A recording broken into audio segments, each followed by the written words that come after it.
Land of power, land of might, exceptional rage, endless fight, patriot bulldozer, leading the way, crushing all foes, making them pay. Flag in hand, fury in eyes, screams of pride, ignoring lies, iron grip, ruthless and cold, American dream, fierce and bold, bow before the storm, unstoppable wave, marching forward, no soul to save, bulldozers wrath, tearing apart, exceptionalism, fire in the heart,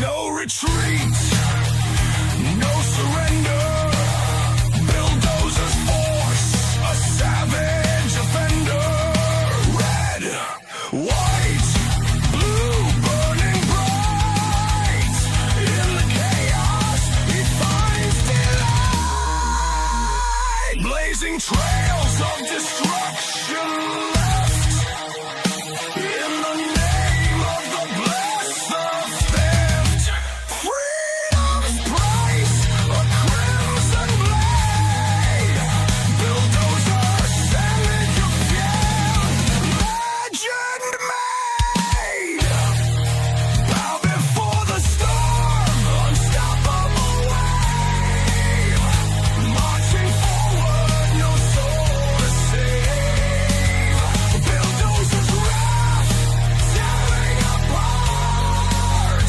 exceptionalism, fire in the heart.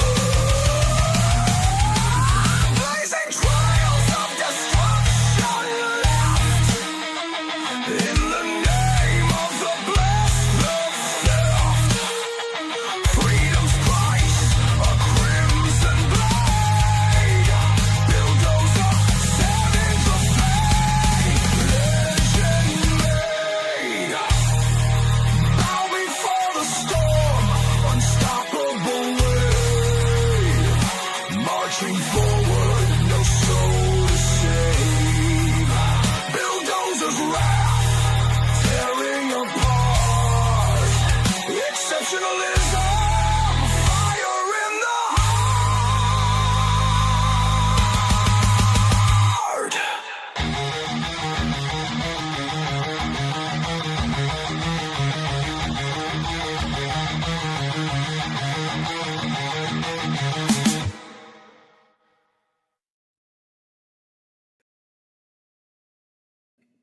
Good evening, everybody. Welcome to the Dozer Den. If you have not yet smashed the like button, go ahead and give it a good smashing, a good thumping. We can lean in real close to the like button, whisper sweet nothings in its ear, and then just pound away because that's what you got to do. And I get it, you might get excited about the like button. I do from time to time, but if you must hit it more than once, you must hit it at least thrice. If you hit it twice, it cancels it out. You don't want to do that. Okay, you want to be a proud killdozer here in the Dozer Den. Thank you so much for joining episode 198 of the Dozer Den. Yes, I have probably streamed more than 200 episodes, but if I'm not sitting here and talking about news and stuff and things, then it's not really the Dozer Den in my opinion. But we're getting close. I think Saturday will be the 200th episode, unless something drastic happens on Thursday and I'm not able to stream. But yeah, we're getting there, guys. Getting there. Been a good time. I've really been enjoying it. Hope you guys have been too. If you could share this stream out with your loved ones, friends, family, ex-girlfriends, boyfriends, these are Zen friends. I'm not judging. Just keep it consensual between adults and preferably behind closed doors, and we will not have a problem. If you didn't know, I stream Monday, Tuesday, Thursday, and Saturday at 9 p.m. Central. Monday, Tuesday, Thursday, we do about 3 to 4 news topics with palate cleansers sprinkled about because you got to break up the monotony from time to time. Saturday streams, it's a hangout stream, a chill stream, a decompress stream, where we might have 1 or 2 topics, but for the most part, it's just chilling and taking music video requests for the Dozer Den DJ Hour, where you can rock out with your cog out, jam out with your clam out. Those are the only 2 options. If you're intersex, I ask that you please pick a lane. Just pick one, okay? Thank you to General Samuel Fields over there on pill.net with the red pill in the repost and participating in the chat. Good to see you, G Fontes and Tim Femin over here on the Rumbles. We are on Rumble, Pill.net, BitChute, thedozerden.locals.com. We are on X at BillDozer74 __. Where else are we? I think that's it. Is that it? I think that's it. Probably. Yep. Rumble, X, BitChute, Pill.net, thedozerden.locals. Oh, and YouTube. Oh, yeah, we're on YouTube tonight, too. So, yeah, if you want to follow me on the YouTubes, you can. 61 subscribers over there. It is what it is. If that grows, it grows. If it doesn't, it doesn't. I'm really focused on the free speech platforms where the water is warm, especially the green ones, like Rumble. Pill.net's a pretty close second, though, not going to lie.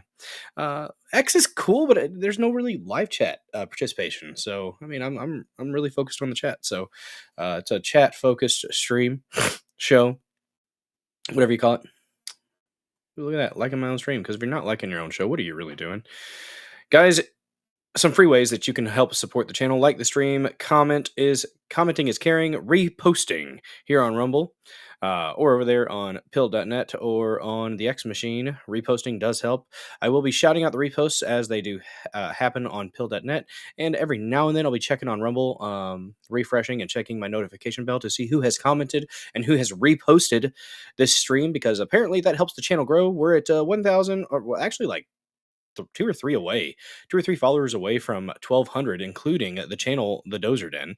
That's right, I do have a channel here on Rumble called The Dozer Den, but I really wish that I could just combine this user profile and the channel. That's I don't know. I don't know why you even have the. I don't know.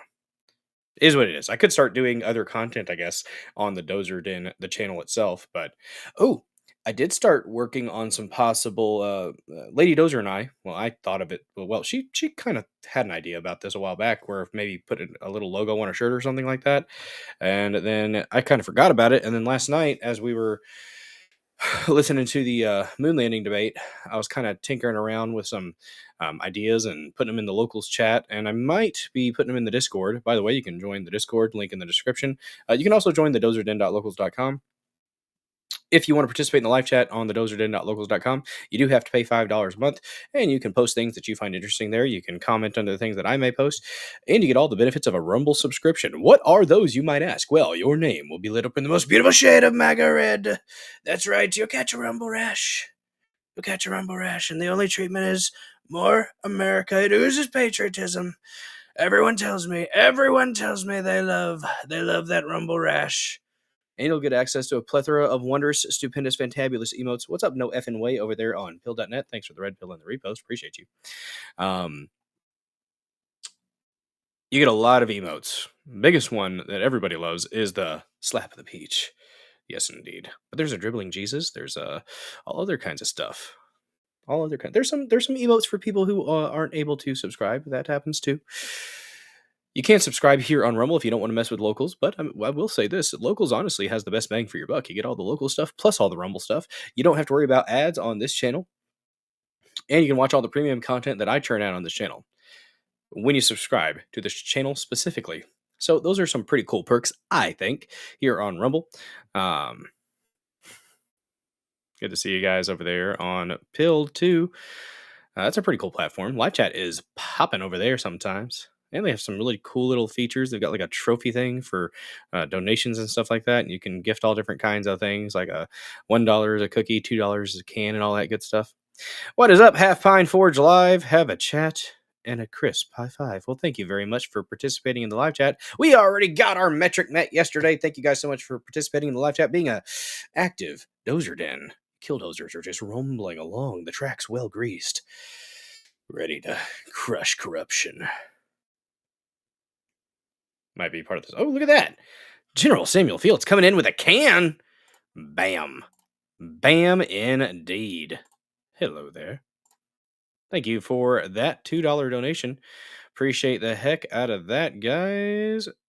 I'm not gonna lie, guys. I'm not gonna lie. I do really like cans. Giggity, giggity. Guys, don't forget to Hulk smash! that like button for me. Some people forget, okay? It happens. Show off, I barely made it last month. Damn, half point forward. That's all good, man. All good. Barely made it last month. Made my metrics on the 29th. Hell yeah, dude. Glad you're still in the program. Very nice. The Rumble Creator Program has been very helpful. I will say I wish the payouts would show up a little bit quicker. It's my only gripe.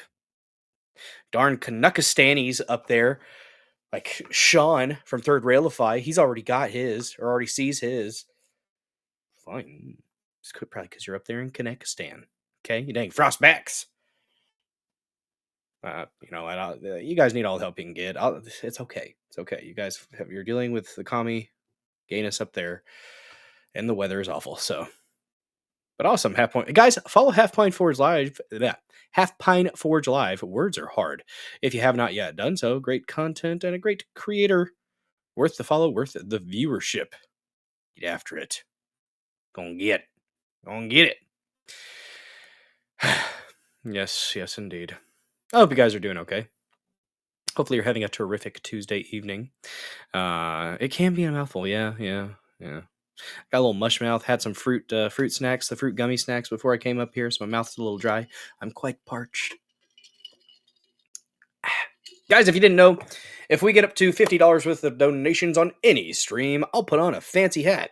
Last night, put on the fancy hat when we got to the moon landing stuff, which we are going to watch a little bit of that today. I think it's on the agenda. Okay, on the agenda to watch some more of that. Most of what I was doing, damn frostbacks. That's right. Most of what I was doing yesterday is kind of analyzing the tactics and analyzing the approach from the individuals involved in the discussion. The guy who's a skeptic does not do the discussion, does not do his side any favors. Like in an hour and a half, hour and 36 minutes that we've watched so far, Bart Sibrel has not done well because he's a snarky cunt. And if you come about it that way to a nice elderly man who's 90 years old and it's just like, what do you mean? I went to the moon. I was there. I got a bunch of cool rocks, man. Come on, what are you talking about? Because he is actually a nice old man, not like Joe Biden. Joe Biden's a pedophile. At least that's my opinion. It's my sincerely held belief that he has hurt children in that type of way. And I was listening to a show earlier talking about how they want him to live out his best days. I don't. I would rather him just suffer. And that's probably a fault on my part. That's probably a fault on my part. When I heard he had cancer, I couldn't give a shit less. Honestly, couldn't. You literally, your daughter wrote about it in her diary that you were making her uncomfortable, getting in the shower with her when she was like 11 years old. No, good. That's karma. That's a just dessert, in my opinion. You've on camera sniffing and groping children. I can't be bothered to have humanity towards that kind of thing. I cut it off whenever I see that type of thing. I maybe that's a flaw. I don't know, but I just don't. I can't do it, and I can't lie about it, and I'm not going to. So I am what I am, guys. We talk about stuff and things here in the Dozer Den. Stuff and things. Okay, got to enunciate here on the interwebs. But we're gonna talk about some things today. Thought about including this in the topics because it's kind of cool. Apparently, there's a fungus in Chernobyl that apparently eats radiation.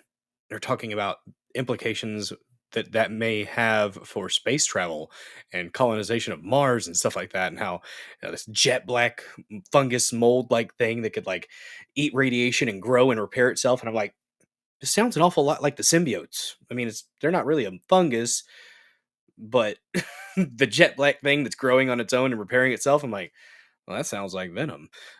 Haven't we seen some comic book characters that had this happening? I don't know. Tim Fimmin, he'll take that hot bath in the not so fun lake when he goes. I mean, we're not the ones to judge, but I was having this discussion, a biblical discussion with someone who I consider a mentor the other day, and how I just could not, for the life of me, think that there is a true way for somebody to seek the kingdom of God and actually be welcomed into the kingdom of heaven when they have hurt kids in that type of way. And he was going with a, well, that's not biblical. God's forgiveness is, you know, uh, immeasurable if you truly seek it out. And I said, well, I countered with the pretty much the reprobate mind. If you have somebody who is so stained by sin, so far removed from God, then they're not ever actually really seeking, truly within their heart of hearts, seeking forgiveness. That's just my opinion. I think somebody that does something like that can never truly seek forgiveness. And maybe that's the Catholic, the raising that I've got of the, mortal sin versus venial. Um, you know, um, I just think that there's a stain from certain things that you do in life that I just do not. I cannot think of a God that would welcome that type of thing into heaven. I just can't. But I'm a human, so mm. Again, the reprobate mind, too far removed, too far removed. So probably not going to see that. We're not going to get preachy. We're not going to get preachy. Although I do talk about God from time to time. If that makes you uncomfortable, I'm sorry, but it's part of who I am, so I talk about it from time to time. Oh man, guys, oh man. The hell it isn't the gospel spelled out clearly. I know. That's kind of what I was thinking. Oh man, come on, Rumble, come on. General Summerfield, you got the Catholic guilt too. Shame, shame, shame, shame. Well, the evangelical, he's the mentor that the guy I consider a mentor. He's quite evangelical.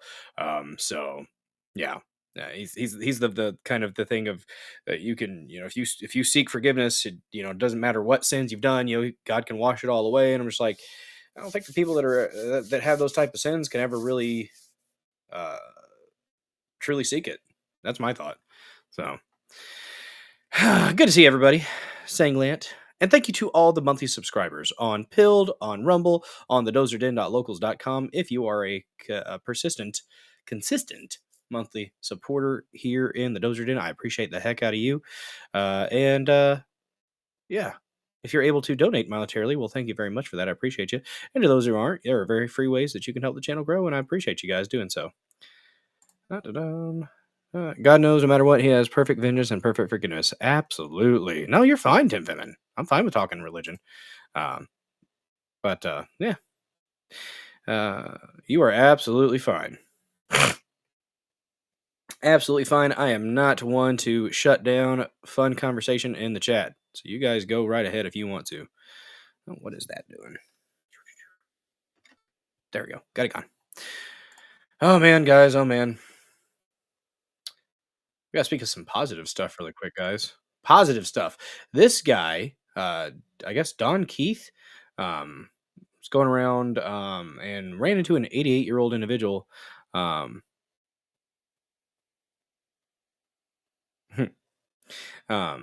an 88-year-old working in a grocery store, and you got to think, maybe does he want to? Is he having a good time?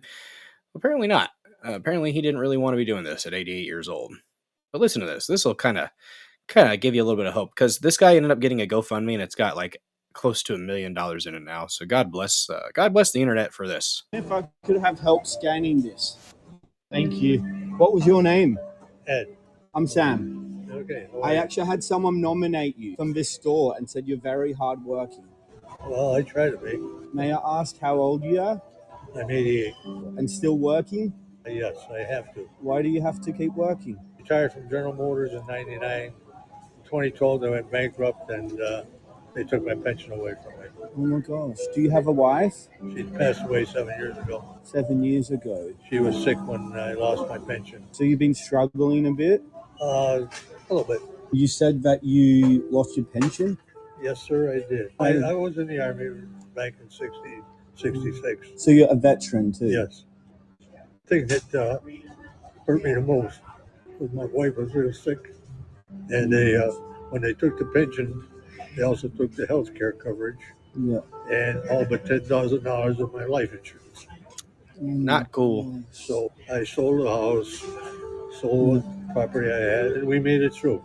My wife died 7 years ago. Since then, I've been trying to reestablish myself. And you're working here how many days a week? I work 5 days a week, 8 hours a day.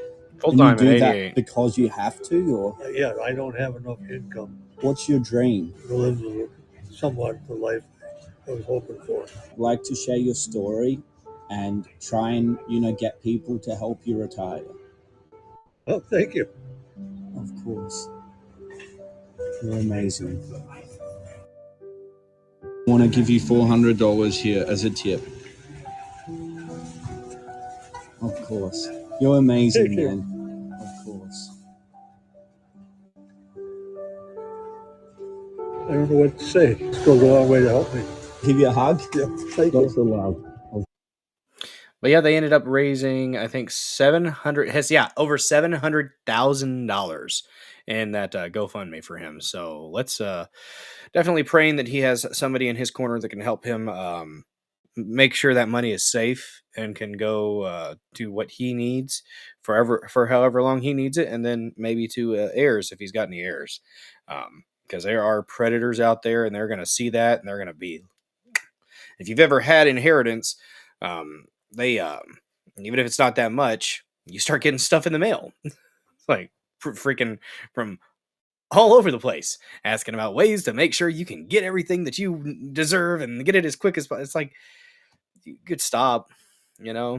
But that's sad. That's sad. Just because you had a pension, you would hope that there would be backups for something like that. But I guess I don't know. Oh, shoot. Started again. I guess it's just something that can happen if you've got a company that you've been with for your whole life practically, and then if they go bankrupt, I guess it can just go away like that. Which you would think there would be some kind of backup. It seems it just seems wrong that there's not some type of backup for that. I don't know. I don't know how all that works. Hopefully, I never end up in a situation like that. And God bless the internet for coming together to help that guy out. That was really cool to see that they were helping. So we do have some topics tonight. First topic we are going to discuss, if you couldn't tell by the thumbnail, the EBT queen on the moon. Because I figured we're talking about EBT. We're going to be doing the rest of or some more of the moon stuff, the moon landing debate. That's what came to my mind. A large black woman with an EBT card on the moon. It worked. Thank you, Grok. I use Grok for my thumbnails. It works.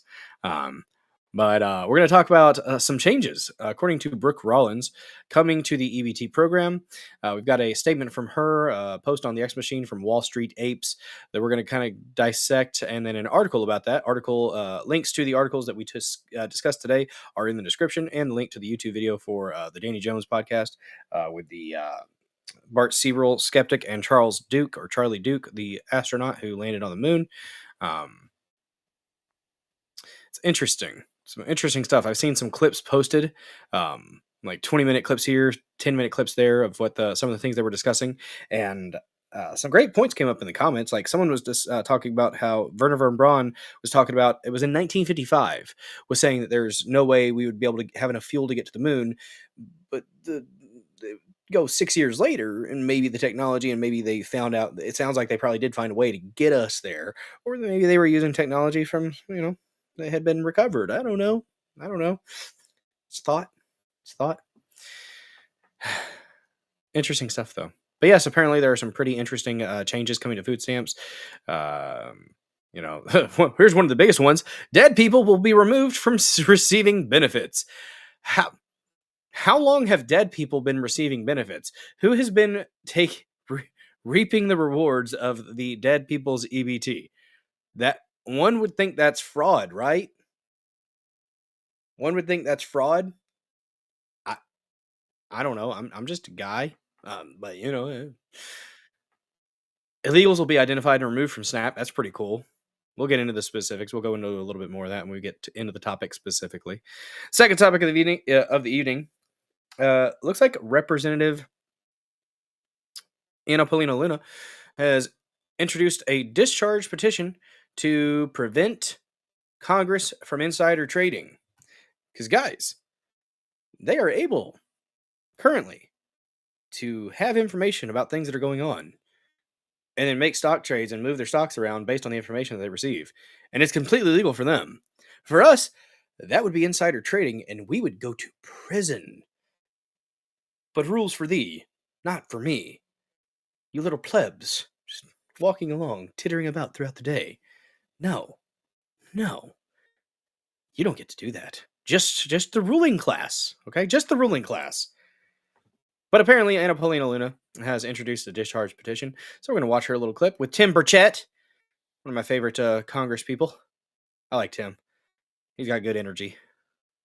I think he's one of the good ones.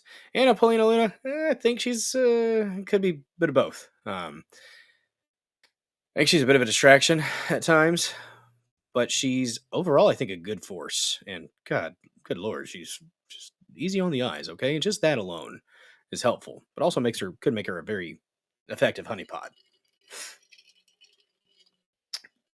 Don't ask Cash Patel about that, and don't even post a picture on the X machine about it, because you will be sued for $5 million. I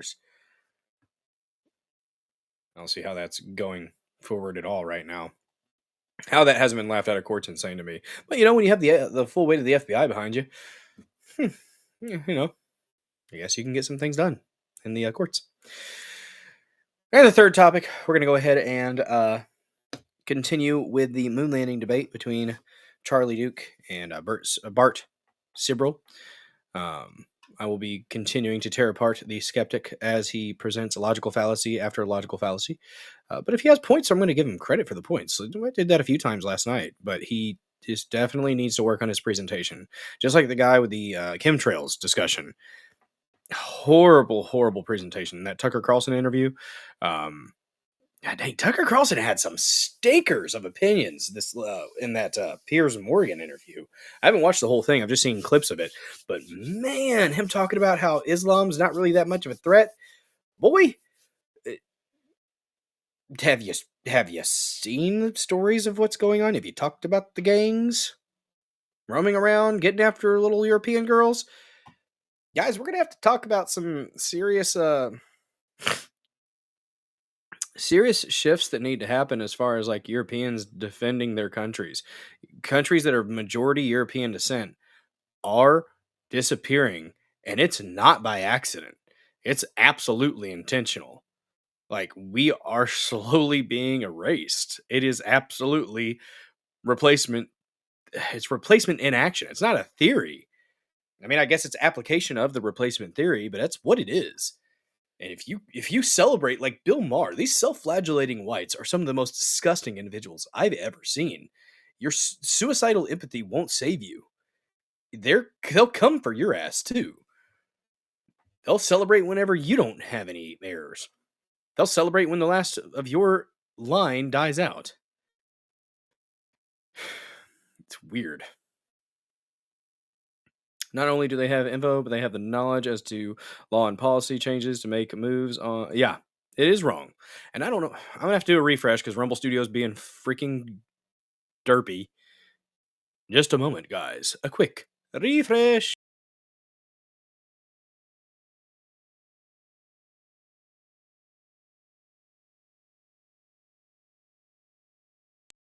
All right, we're back. I should have fixed it. I don't know why. I don't know why Rumble does that. Maybe it's because I had my stream set up really early. I don't know. I don't know. You guys want to see a jerk of a cyclist first? Let's take a look at this. This guy's a jerk. I think it's pretty obvious that pedestrians have the right of way. So if you're going through a crosswalk like this guy is, you probably deserve a good. Oh, I'm sorry. Does it say walk? Bitch.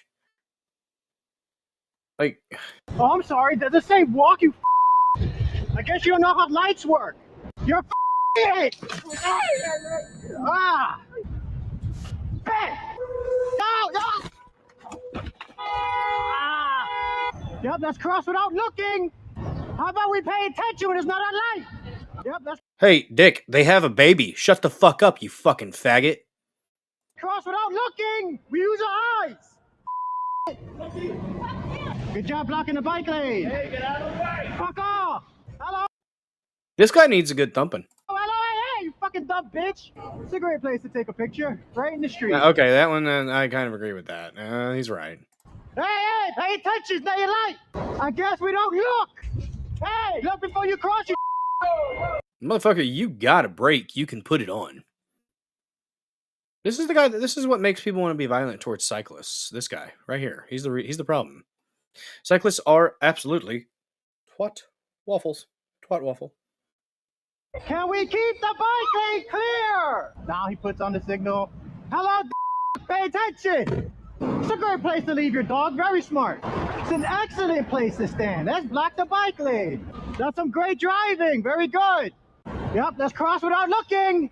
Going the wrong way and on the phone. Real smart. Yep, let's keep the bike lane clear. Thank you. Yeah, I think I'd be just fine if somebody had a bat ready for that guy. Hey, that's just me. That's just me. What a jerk. Why you gotta be that way? Why you gotta be that way? Like, there's just, I don't know. Speaking of being weird ways, did you guys see Newsom in one of his most recent? Actually, I don't know if this is recent or not, but what is wrong with this man? Is he clearly on some type of stimulant here? I think he might be. Newsom, this is the guy that thinks he's going to be the next president. Like, he really thinks it. Check this guy out. Look I don't know. I don't know, guys. Some weird movements here right now. I feel strange. It's interesting. I've been on a journey like most people, feeling great, feeling stressed, feeling doubtful. The last 2 days, I don't know what it is. I think it's maybe the dust settling after Madison Square Garden. Seeing how that went. He's casting spells. Have a roller coaster. But something's happened the last few days, and I'm telling you, that Des Moines Register poll, I mean, I don't know. I don't expect Iowa necessarily going in the blue column, but it says something to me that is of outsized importance potentially in terms of the outcome of this race. So I'm feeling honestly much better than I was even 24 hours ago. The last few days. What do you think it's saying? I think the biggest challenge for if I was Trump, the reason I wouldn't want to be Trump right now is since Dobbs, we've outperformed in every election significantly. And I'm talking about Colorado Springs, Jacksonville, Florida, special elections, not just the 2022. Number one. Number two, women, 55% of the vote in those swing states. A lot of women are stupid when it comes to voting. Just going to go ahead and say it. They're very stupid. They don't use their mind. They use their fucking heart. And, yeah, if you're going to use your heart, you shouldn't vote. Which is significant. So, and that means, yes, most women shouldn't vote. I absolutely am on that. I'm on that train. Most women shouldn't. If you can think critically, if you can think objectively and with your mind instead of your emotions, all right, give it a shot. But if you're one of those women, literally, it was one of the first ones. Was it cool? Suburban women vote. The first elections that women could vote, it was they used the visual appeal of the candidate, like handsome something or something like that was the advertising for that guy, because women could vote, and it worked. Like, oh, that was the first sign of we've done something terribly wrong here. And young men, where Trump has put so much time and energy and sort of the bro culture, everything else, they don't vote at those numbers. And I think suburban women. He actually has a great point there. There's a lot of young men that are fucking pissed off right now. I'm one of them. And there are people that are younger than me that are going to say, fuck it, voting doesn't fucking matter because of some of the things that we've seen from this administration thus far. I'm not in that camp, but I know some 20-something-year-olds that are. I know some early 30-year-olds that are. He's absolutely right about that. They don't vote, and they will not be loyal when you spit in our face. We're gonna say, all right, then, fuck off. Generally, and I think it's reflected perhaps in that poll. There's something going on, and that to me could be determinative. God, he's a lot of movement. I talk with my hands a lot. My God, it was like he was casting spells. A raccoon got drunk at a Virginia liquor store and passed out in the bathroom. Look at this little savage. Look at that. Look at him. Just splayed out. Splayed out in the bathroom, guys. Looks like he's got decent taste. I mean, that's good. Little raccoon. Raccoon in the liquor store, guys. I don't know what to tell you. I didn't tell him to do it, but he did it. Let's go ahead and get into the first topic, y'all. Food stamp updates. We have Brooke Rollins. We're going to take a listen to her really quick here and see what she has to say. She made an announcement about food stamps, seeing some really big shifts, guys. And I think this is a good thing, especially if dead people were getting EBT. Hey everyone, it's Brooke Rollins. This week, we are seeing real action to restore fairness, accountability, and common sense to our food assistance programs. President Trump's vision to restore common sense reforms to SNAP, or food stamps, is moving to its implementation phase. The One Big Beautiful Bill enacted revised work requirements for able-bodied adults between 18 and 64 who receive SNAP, meaning they will be required to work, to volunteer, to train, or even to study at least 80 hours a month to qualify for benefits. My God, that's a really... why wasn't this a thing before? You could just sit on your ass and get freaking benefits before? As a floor. That's 20 hours a week and 4 hours every work day. This is about restoring dignity and responsibility. We're ending a system where some were taking advantage while honest, hardworking Americans foot the bill. As I have pointed out, the data shows clear misuse. Deceased individuals still receiving checks, people collecting benefits in multiple states, and so much more. This is unacceptable. And while we're talking about that, to the 21 states who have yet to send us their data, what is it that you are hiding? Let's partner together to defend the taxpayer and make sure that those who are most vulnerable among us are receiving the benefits. There is dignity in work. There is dignity in service to your community. There is dignity in career and technical education. Also, all USDA programs, including SNAP, are continuing to be under significant review to kick off any illegal immigrants receiving federal benefits. That means no. And that does happen. No matter how many times a lefty says, "Oh, that's not happening. They can't get benefits. What are you talking about? That's not within the law." Doesn't mean it's not happening. And if you get a damn social security number, well, more freebies for lawbreakers. Benefits will be preserved for citizens who follow the rules. What's up, Harry Toe? We believe in helping Americans who play by the rules. We believe that if you are able-bodied, you should work or contribute to receive taxpayer-funded help. But we also believe that there are vulnerable Americans who need this supplemental nutrition assistance benefit for a short term to help them get back on their feet. Harry Toe, I do not know what that comment means. Exclamation point, the number 8, ABA 24, people in WWD a job. Do you smell toast, Harry Toe? Repeat after me, no ifs, ands, or buts. It's going over my head. Keyboard, sideways. All good, Harry Toe, good to see you. Thanks for joining this episode of the Dozer Den. That's only fair, and that is right.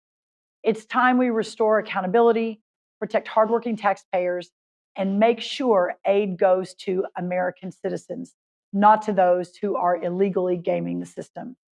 If you're tired of a welfare system that's been exploited for too long, this reform is one of many that will promote work, reduce dependence, and make certain SNAP support those truly in need: children, the disabled, and the elderly. Thank you. Well, that's a nice statement. Let's look at some of the specifics here in this post, and we've got an article to follow up. Secretary of Agriculture, good God, words. Secretary of Agriculture Brooke Rollins announces SNAP food stamps changes are moving to its implementation phase. Implement Order 66. Execute Order 66. I know that's the quote. EBT is getting a complete overhaul. All dead people will be removed from receiving benefits. Illegals will be identified and removed from SNAP and all USDA programs. 80 hours per month work or volunteer requirement for all able-bodied adults. People are collecting checks from dead people in multiple states. That ends. Well, let's hope so. Let's prosecute the people that have been getting those fraudulent funds. How about that?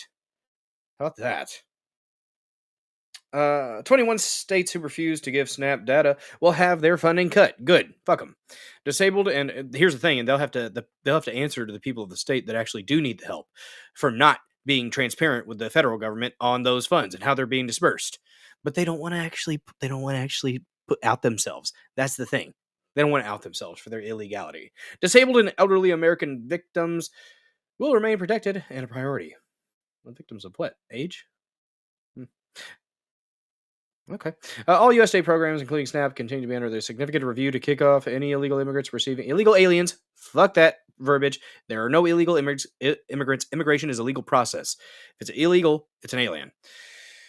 Receiving federal benefits, that means no more freebies to lawbreakers. Benefits will be preserved for citizens who follow the rules. And she pretty much just said that. So let's go ahead and look at the article here. There's Anna Paulina Luna. Oh, she's so pretty. I could stare at her all day, but I'm not going to do that because that'd be weird. Not what you guys want to see on the show. Nope. Oh, where did it go? Where did it go? From NPR. From the National Public Radio. It's going to be bright white. Shield your eyes. The Agriculture Secretary says SNAP changes are coming. Here's what we know. Agriculture Secretary Brooke Rollins is promising big changes to the Supplemental Nutrition Assistance Program, SNAP, which currently helps almost 42 million Americans buy groceries. People shuffle around those funds and sell them for drugs and stuff too. That happens. In recent media appearances, she said attention on SNAP during the government shutdown has given us a platform to completely deconstruct the program, and said details about structural changes to the program would be released this week. Rollins has made a case for sweeping changes to SNAP by asserting that her agency uncovered massive fraud in state data the agency demanded, and has emphasized statistics suggesting wrongdoing without providing the underlying data or details. The Trump administration's latest campaign for SNAP changes comes as millions of recipients are already poised to lose benefits in the coming years as states begin to implement new work requirements and eligibility rules that Republicans in Congress passed over the summer that are the deepest cuts in history to the program. Good! This is not a bad thing. Good! Oh, I'm glad you don't smell toast, Terry Toe. That's a good thing. It's a good thing. By the way, guys, we are $48 away from hat goal. Hit a $2 can. That's what they call it over there. If it's $2 on Pilled.net, it's a can. If it's $1, it's a cookie. I think it's $8 is a telephone, something like that. I don't know. I don't know why, but I think it's kind of cool. It's like Monopoly pieces. In a Fox Business interview last month, Rollins said said the further changes she is proposing will make sure those vulnerable Americans who really need that benefit are going to get it. And for all the rest of the fraudsters and the people who are corrupt and taking advantage of it, we're going to protect that taxpayer too. Food policy experts say they are concerned that Rollins' talking points suggest a distorted view of the prevalence of SNAP recipients committing fraud. It's quite prevalent. And seem to conflate fraud with payment errors of any kind. My worry is she's risking setting a public narrative that that this is a program that has more fraud than it actually does, or that the people who need it and use it to meet their very basic food needs are somehow committing a crime by seeking food assistance. No. Said that's literally what we're not doing. Says Stacy Dean, an executive director of George Washington University's Global Food Institute. I fucking hate universities. I fucking hate the goddamn educated class, the higher education. I am fucking sick of them. They are a class of people that is fucking useless and honestly just destroys the fucking morale of the country and just, nope, I'm fucking tired of them. You fucking educational elites are faggots. Fuck you. And they appeal to authority. Well, she's from the George Washington University Global Food Institute. Fuck you. I don't fucking care. And the fact that people still give that weight, it's boomers. Boomers do. A lot of boomers do. Not all boomers. Not all. There's some very smart boomers, but there is a typical leaning to defer to authority with people of a certain age bracket. That's sad, but it's true. Not all though. Not all.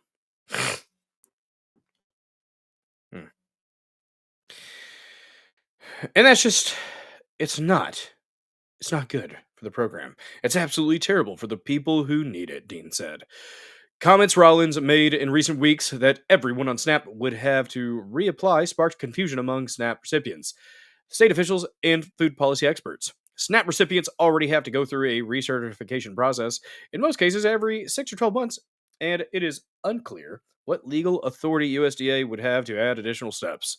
A group of Democratic U.S. senators sent a letter last month asking Rollins to clarify what she meant and pointed out that SNAP is facing unprecedented cuts, and there is additional uncertainty after the Trump administration halted SNAP payments during the shutdown.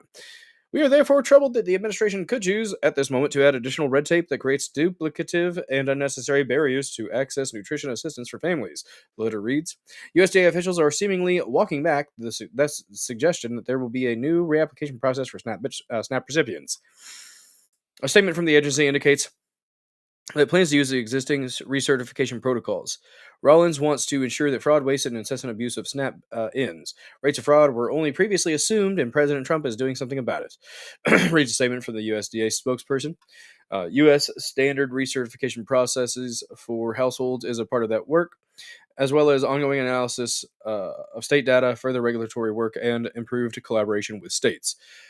Unpacking Rollins' claims. Earlier this year, the USDA made an unprecedented demand to states to turn over personal data of SNAP recipients. Why is that unprecedented, and why are you mad? Why are you fucking mad? No. Most Democrat-led states refused. And a federal judge in San Francisco blocked USDA from withholding funding from states that didn't comply and found the federal agency's data demand was likely unlawful. How? It's coming from the feds. These judges are fucking retarded. They're not retarded. It's malice. It's actual malice from these damn judges. They're not retarded. But 28 states and Guam did turn over the data, according to a USDA spokesperson. And Rollins has been citing statistics from that data in several media appearances in recent weeks as evidence that the food assistance program needs to be overhauled. Yeah, you know what? If the states don't want to freaking report the data, cut it. Cut everything to them. You don't get anything, not a damn dime anymore. If we can't look into where the funds are going, fuck off. It really sucks to sucks if you're in that state, but damn, you need to hold your fucking elected representatives accountable.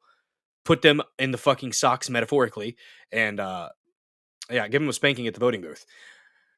The agency sent a letter to states that have not complied with an updated data demand last week.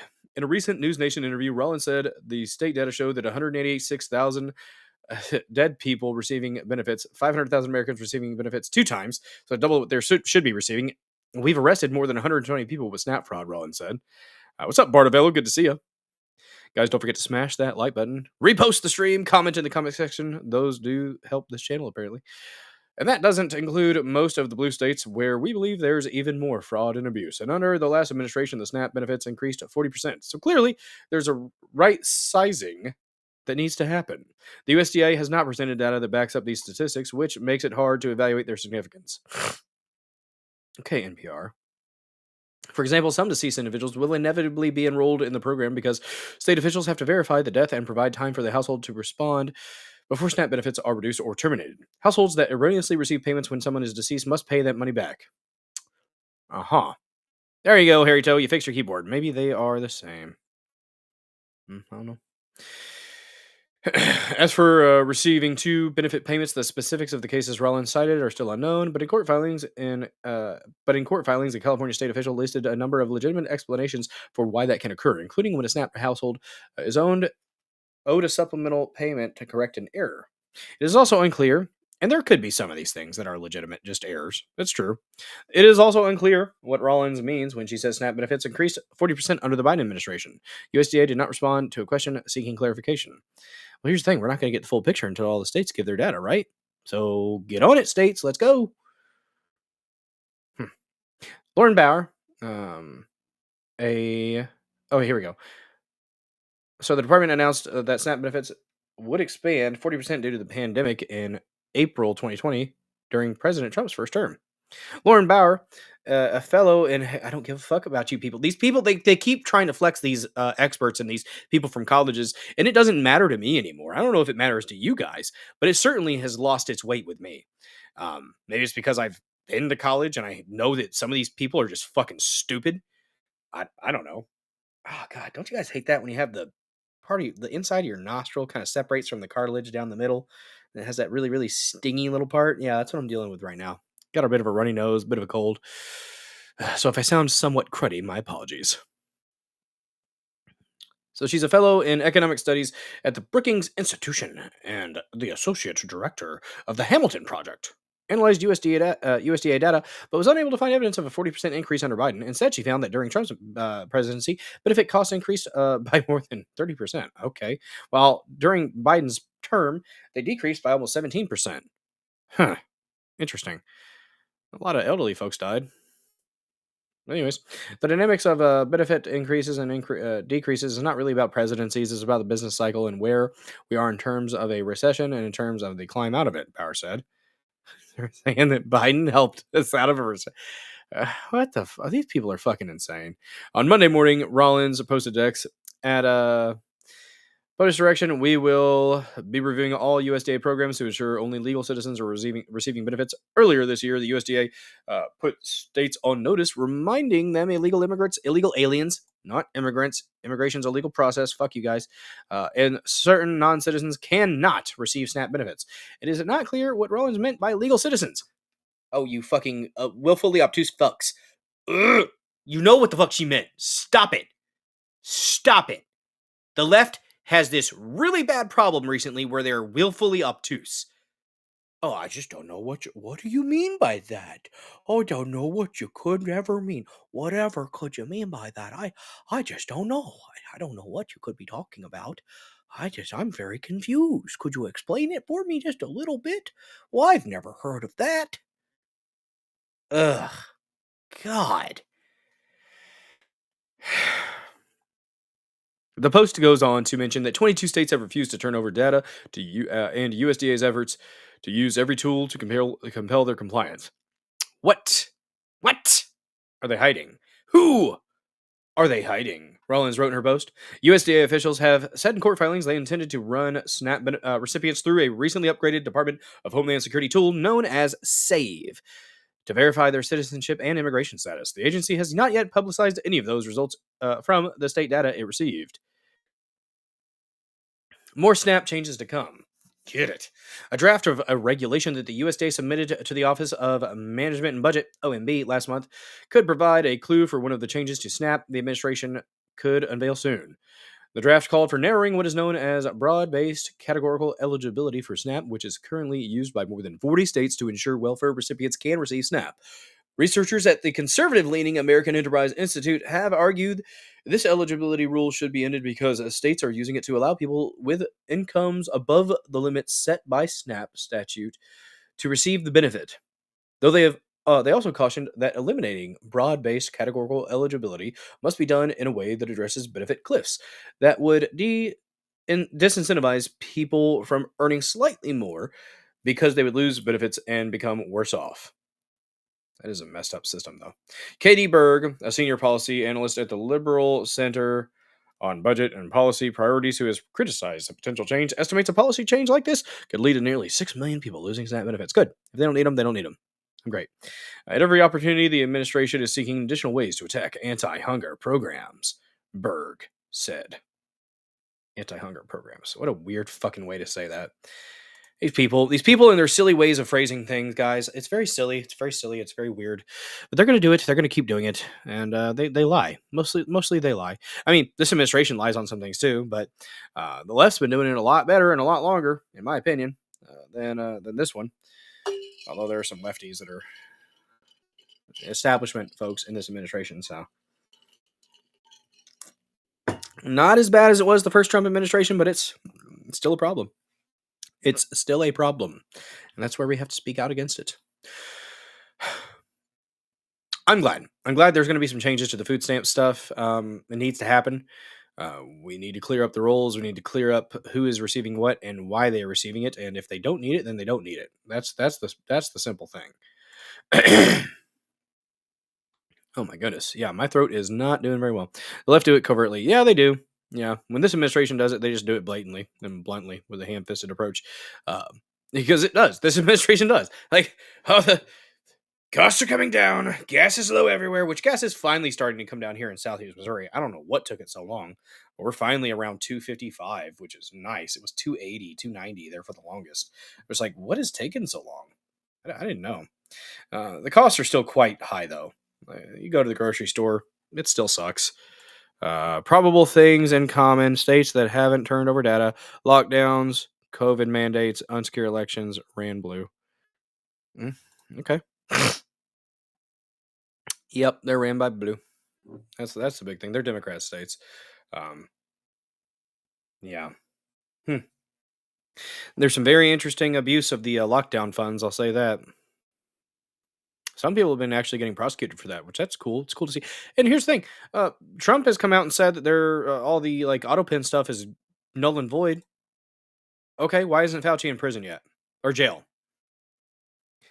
If the pardons are null and void from Biden, put Fauci in jail.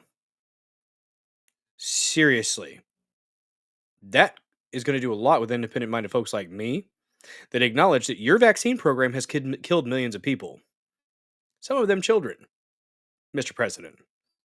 You're going to have to fix that by at least addressing it in some way, shape, or form. You've got to do something about that instead of just putting your head in the sand like an ostrich. It's got to change. Something has to be dealt with. It has to be acknowledged, and it has to be apologized for. That's my opinion. That would go a long way with somebody like me. And I think a lot of Americans feel that way. Oh, but he had to get things open. No, things were opening anyways because people were already fed the fuck up. People were already going to start doing their own thing anyways. The fucking shot's just been fucking money for the big pharma. Why is Big Mom on the moon with EBT? Because we're talking about moon stuff. We're talking about moon stuff later. First topic was about EBT. I figured large black woman with an EBT card on the moon. She's there for cheese. She's there for her government cheese, Entropy Nomad.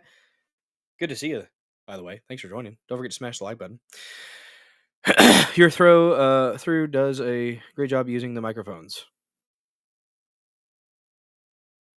My throat? Through? No. Using the microphones. Yeah. Yeah, that's what she's on the moon for cheese, Entropy. That's what she's there for. She wants her government cheese. She has her card. She's ready to go. Grok comes up with some good ones for me when I enter in the right prompt. If you give Grok the right prompt, you can get some gold, especially from Imagine. Grok Imagine on your phone, which is not on the browser on like laptops yet. I can't wait for that moment because it's a lot easier to take it and save it from there. But saying that we're screwed if she decides to eat the moon, she could probably put in some work. All right, she could probably put in some work, guys, especially if the moon's mass isn't as much as the Earth. Just saying. I'll go anywhere for cheese. Lady Dozer loves cheese too. Unless she replaces it. What's she going to replace it with? Where's she going to get the cheese, Sanglant? Sanglant? Where's she getting the cheese? I don't like it. Harry Toad's having a stroke. Did you scroll up? His keyboard was sideways, damn it. Entropy Nomad coming in with a $1 Rumble rant, getting us to $3. We're $47 away from hat goal on a Tuesday. Simply turning the chat blue for Sanglant. So it's going to get loud for just a moment here, guys. This is the Loud Blue song.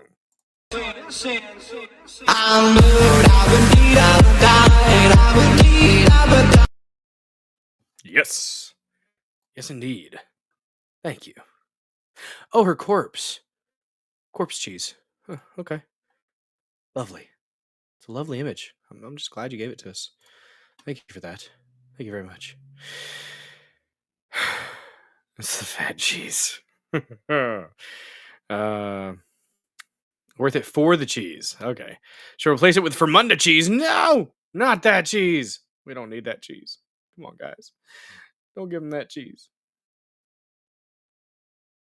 Oh shit! It started playing that asshole on the cyclist, the cyclist guy again. You guys want to see a happy ending? You guys want to see a happy ending? This made me happy.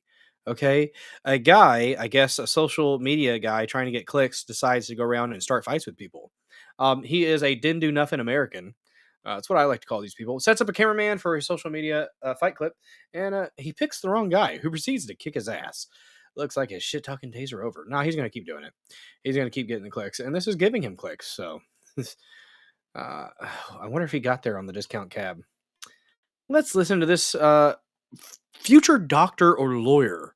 Okay? Future doctor or lawyer right here. Yo, I'm out here by myself. Fuck these niggas, man. Hey, fuck you talking about, man? I'm out here. Yo, man. Suck my dick, nigga. I'm out here. Don't mess with the big boy. There you go. Yeah. There you go. Yeah. There you go. Yeah. Oh, good scrap. He's in trouble now. Yeah. He's in trouble now. He's in trouble now. That bitch ass. What you gonna do? Come on, we're gonna get his head, bitch. That boy ain't playing. Motherfucker! Come on. Yeah. Don't you choose the one you want? Can I get up off the dude like that, Which man? one you want? He's done, dude. Hey, he's done. He's done. Yeah, he is done. Got him, man. He's done. Fucking done. Fuck, I want worse. I'm fucking worse. Oh, he's posturing. Yeah, he is. Oh, he is out. That man is out. That's what you get, dumbass. That is a good bit of FAFO. That made my soul happy. That made my soul happy. I agree, Bartavello. That is awesome. Taking a beating to make a few $100 used to be a thing. We called it wrestling. Yeah, there was definitely some blows being thrown. Don't think he'll be doing that again anytime soon. Probably not. He's probably got some brain damage. I don't know how I feel about this one. I don't really feel good about this video. But apparently, well, let me give you the context here. 2 motorcycle riders get into a fight in Phoenix. One man shoots the other man. As the killer is walking away from the crime scene, in the road, that's where the cars live, he's struck and killed by the car. So, I mean, I guess if the context is he just killed a man, if he murdered a man, karma? Get it? Karma. Oh, shit. I think he's dead. Oh, shit. Shit. Shit. Shit. Shit. No fucking way. Yeah, he's probably dead. Oh, shit. I didn't... Taking on AP, I see with the content. I mean, yeah. It's one that I saw that I just like, well, it works. Yeah. Those are some clips, guys. Those are some clips. Let's go ahead and get into the next topic, though. Let's get into the next official topic of the evening. Insider trading in Congress. Should it be stopped? Well, I think it's pretty fucking obvious that it should be. Anna Paulina Luna, this beautiful, beautiful lady, and Tim Burchett, very handsome, strong man. Just another day in the apocalypse, yeah. Are we in tribulation times? Maybe. It's done. Oh, wait, it is done. I just filed a discharge petition to force a vote to ban stock trading in Congress. They're not going to do it.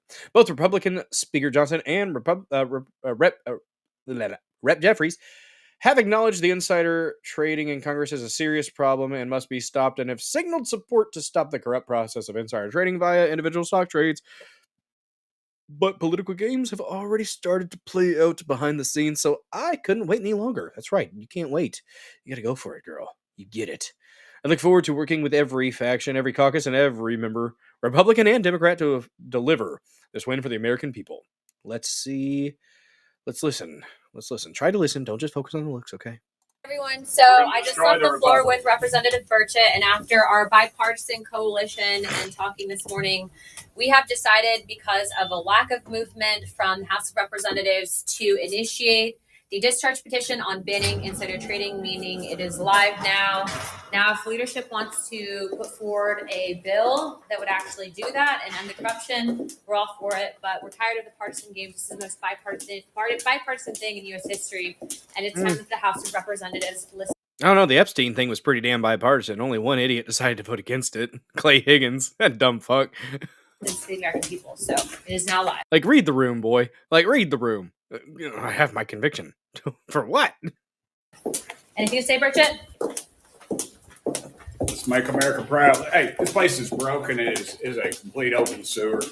Let's at least tell America we're trying to do something right. Anybody making 600% return on their dadgum investment needs to leave Washington, and then you get their butts up to Wall Street. Go to Wall Street. Mm-hmm. Everyone. I agree. Get them, Timmy and Anna. Timmy and Anna. It's the new show. I'm not very optimistic that things are going to actually get moving on this, but, you know, it's a possibility. Good Lord. Sorry, guys. Got a little bit of the sniffles. Or be forced to publish their trades 3 months before making them. Yeah, that'd be nice. Entry Nomad, it should be stopped. It should be transparent so no one benefits. Like NASCAR. They all need jackets. I was just about to say that, Entropy. I was literally about to say they need patches with their sponsors. Yep. You are 100%. 100%. Great minds, Entropy. Dagnum. He said, Dagnum it. Let's get into it. We have a little article here from The Hill. It's a shorty, not as long as the NPR article. But we are going to get into this. Guys, don't forget you can hit that repost button here on Rumble and over there on Pilled and on the X Machine if you're watching over there. Let me bring my banner back. Bam. There you go. All fancy and whatnot. Oh, I did forget to say, if you want to donate monetarily to the Dozer Den, you can send Rumble Rants, you can gift out subs, you can shower the chat with your love, or spray the chat with your love. Whatever verb you want to use, I'm not judging, okay? You can also do direct donations to the Dozer Den household through Cash App or Venmo. Look at that. We got 2 QR codes. That money goes directly to the Dozer Den household. And to those who are able to donate monetarily, I sincerely appreciate your support. It helps out every couple weeks here in the Dozer Den household. Covers a bill here or there. Helps keeps the lights on, guys. Appreciate you. Let's get into this right here. Rep. Anna Paulina Luna filed a we gotta say who. Luna files discharge petition to force a vote on stock trading ban is the title. Why isn't it in caps? I don't like it. By Emily Brooks from The Hill. I'm gonna sneeze. Nope, I'm not. Rep. Anna Paulina Luna, Republican from Florida. I forgot she was from Florida, filed a discharge petition on Tuesday in an attempt to bypass House Republican leadership to force a vote on a bill to prohibit stock trading for members of Congress and their immediate family members. Luna had long warned that she would file such a petition if leaders did not move fast enough to advance stock ban legislation. We've decided, because of a lack of movement from the House of Representatives, to initiate the discharge petition on banning insider trading, Luna said in a video. If leadership wants to put a bill forward that would actually do this and end the corruption, we're all for it. The petition aims to force a vote on the Restore Trust in Congress Act, a bipartisan bill unveiled earlier this year that would require members to divest their holdings or put them in a blind trust. Reps Chip Roy, Texas, and Seth Magaziner, Democrat from Rhode Island, the lead sponsors of the bill, said in a joint statement, the clock is now running. If leadership does not move quickly to put forward a strong ban on congressional stock trading, the members of the body will act. Good. If the petition is signed by 218 members of Congress, House leadership, you know what? I think Massey is responsible for inspiring others to do this. Good job, Thomas Massey. House leaders will be forced to bring the bill to a vote on the House floor. The rarely successful mechanism has gained popularity in this Congress as Republicans aim to put pressure on GOP leaders, and it was most recently used to force a vote on a bill requiring the Department of Justice to release files about Jeffrey Epstein. But if it is successful, leaders could still attempt to turn off the forcing mechanism in the petition through another majority vote on the floor, as they did earlier this year on another petition from Luna to allow new parents to vote by proxy. I actually disagreed with Luna on that. The voting from like home, like, I don't know, you take the time off. If you have somebody, maybe if you have somebody could like vote in your stead, like an assistant or somebody like that. Anna Schwinga Luna with a slap of that peach. Every now and then you gotta slap the peach sometimes. Sometimes you make them count. Just saying. I don't know. I would need to look into the specifics of that one again, but I didn't really like it. If you're taking time off to raise a family, you take time off to raise a family, you're away from work. That's what that is. If somebody could fill in for you, maybe like that kind of proxy, okay. But I think that main thing was them trying to do it like vote by phone or like WebEx or something from the house. Nah, focus on your family. Somebody else can do it for you and maybe vote in the way that you would. I don't know. Luna and Rep Burchett immediately signed the stock trading ban discharge petition. Rep. Lauren Boebert said she planned to sign on, and Luna on social media said Rep. Elise Stefanik, Republican from New York, had pledged to sign on as well. There's a broad bipartisan support for prohibiting members of Congress and their spouses from trading stocks while in Congress. particularly as various trackers have found some members and spouses making eye-popping, well above market returns on their trades. But there is also a staunch, quiet opposition from members who have not given or gotten a raise in their $174,000 congressional salary since 2009. Cry harder. Oh, Dan Crenshaw would be one. He's one of the ones that cried about that. He's like, well, we haven't gotten a raise since 2009. I guess we just won't make money. Well, I don't know. Fuck you, Dan. Eye Patch McCain. The House Administration Committee held a hearing last month on issues surrounding the Stop Trading on Congressional Knowledge Act, a 2012 law that requires members to publicly disclose their stock trades and stipulates that they are not immune from insider trading laws. But they are. But the committee has not yet marked up specific legislation. So this was a thing that in 13 years, guys. 13 years, this has been a thing, and it's still fucking happening. So what is it going to matter? What is it going to matter?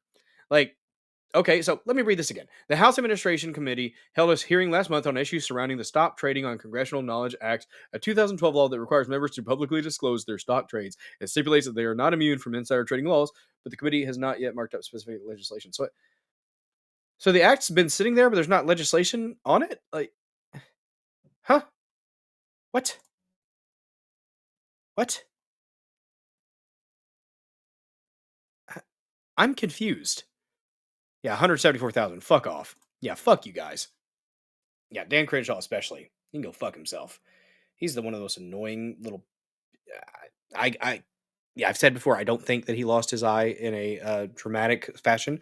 I think how he lost his eye was probably because he wiped his ass and he didn't wash his hands because he's nasty, and he scratched his eye, rubbed his eye, got horrible case of pink eye, a really bad case of conjunctivitis, and lost his eye. That's how Dan Crenshaw got the eye patch, okay? Yeah. I refuse to believe it was heroic. In all seriousness, thanks for your service, dude, but you're just not a nice guy. Not a nice guy. Current trading rules limit the fines to about $200 per offense, but making millions is a small fee. Fucking. There's not supposed to be a ruling class. They're not our rulers. They don't rule over us. They're not supposed to.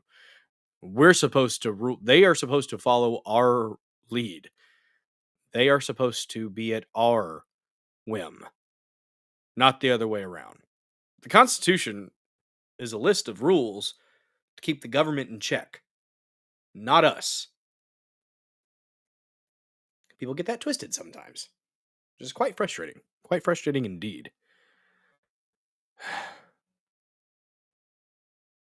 It'll be interesting to see if anything happens, but here's the thing. If there's an act in 2012 that was passed that was supposed to address some of these things, and they're still going on, then what's another act going to do if nothing happens? Like, if nothing happens, what do we do? What are we doing here, guys? Like, what is actually going to get done? I want accountability. If there's no accountability, then it means nothing. It's just pomp and circumstance. It's for show. It's a bunch of fucking woo-woo. But it means nothing. Let's see some actual results. How about that? Let's see some results. Let's check on the reposts really quick here on the Rumbles, so I can shout out those that have done so, because I do appreciate you guys. Tim Finman with a comment. Appreciate you, buddy. Says, commenting. Indeed. Tim Finman with a comment and a repost. Thank you for that. Only one that's done so far, guys. I mean, you don't have to repost, but it might help. Pretty please. That's real nicely. That repost button is really easy to click. You have to say something. You don't have to even be nice, because, hey, check this fag out. Because all the people that follow you will see your repost, and it'll be in the repost tab on the homepage Rebel if people want to click on that and check and see who's getting reposted. It might help this channel grow a little bit, guys. That's the goal. Get more eyes, welcome more killdozers here into the Dozer Den, for we may grow the killdozer army. Currently metaphorical. Probably going to say that way. Let's go ahead and get back into the discussion, the debate between Charlie, Charlie Duke, 10th man to step foot on the moon, apparently, supposedly, maybe, and the Dick, the bald man with a horrible personality. If his presentation was better, this would go over a lot more. It would be more palatable for people. But he just comes across as a jerk. It's not helpful when you have a nice old feller who's still quite sharp. Who's just trying to talk about, well, I went to the moon though, and I got the rocks, and it was kind of cool. And like, yeah. So we'll point out the logical fallacies as they arise, because I'm sure there will be a lot of them. Let's dive back in to the moon debate. Did we go there? I think we did. I just think the story is a little bit different than what actually. The story we're given is different than what actually happened, in my opinion. And I don't remember exactly. And none of them, whether we had them brought back or just didn't have room for them in these be right rock back, boxes, guys. we call them. Mm-hmm. But most of them were put in rock boxes outside, and so never saw atmosphere inside. Right. So once you took your suit off, you weren't able to interact with them at all. You couldn't touch them. You could smell them. I don't remember doing any of that. No. No. What about once you got back to Earth? Did you touch them at all or hold them at all when you got back to Earth? We went into the lunar receiving lab where they were, and we were able to put on gloves or whatever it was and sterilize that thing and just look at them. Mm-hmm. But I don't remember picking them up and tossing them around or anything like that. Were there any smells that you remembered? Like, usually smells are good at triggering memories. Like, was there any specific smell that was strange to you about the moon when you got back in the? Well, we were pretty stinky. I can say that. A lot of BO. A lot of BO. Yeah. A lot of BO, but nothing else. No other interesting smells. No. Well, I mean, some of the food smelled. You could, smell a tuna salad or something. What about like that? Dust or something, like dust from the moon on your suit or on your boots or something, anything like that? No? I don't remember any smell from but sometimes it smelled like there was a gunpowder smell sometimes. And what was that from? I don't know. It's probably moon dust, but I'm not sure. But there's no organic material in it, like gunpowder. Right. So okay. So this moon rock, because we don't have any moon rocks and we haven't done any analysis on any moon rocks. We picked up that one, Big Muley. Okay. Yeah, it looks absolutely nothing like the petrified wood on the left. No. So it was given to this guy. So I guess the story is true. I mean, if we've corroborated it with AI and with Bart's article that gift was given, but it wasn't. It was given by the U.S. ambassador to the Prime Minister of the Netherlands. The one on the left. The one on the left, yeah. And it was he was told. Doesn't look like any of the moon rocks we collected. Right. But you said they were different at different landing sites earlier, that the rocks at your site in Apollo 11 were different. Were the rocks different at different landing sites? Did they look different? Not that I recall. Not that different. They're not that much different. Right. Okay. The number one proof is what we have next. And I'm answering your question about what proof there is. Proof is a strange word. Evidence to support is a more scientific way to say this. When you say, I've proved this, or I have proof of that, well, you have evidence to support is a much better way to say something. Yes. Now, I gave NASA the benefit. About what specifically? About how they didn't go to the moon. They can't leave Earth orbit. They still can't leave Earth orbit. Are we talking about radiation belts now? No, I'm talking about the footage of them faking being halfway to the moon. The footage. Okay. If you show, I do after this. I would like to talk about the radiation belts, if that's okay. That's next after this. Perfect. Right. And so first, let's look at the slide D8. This is at the beginning of the reel. I asked NASA for every video, every film from Apollo 11, figuring if they faked it, they're more likely to have made a mistake the first time they faked it.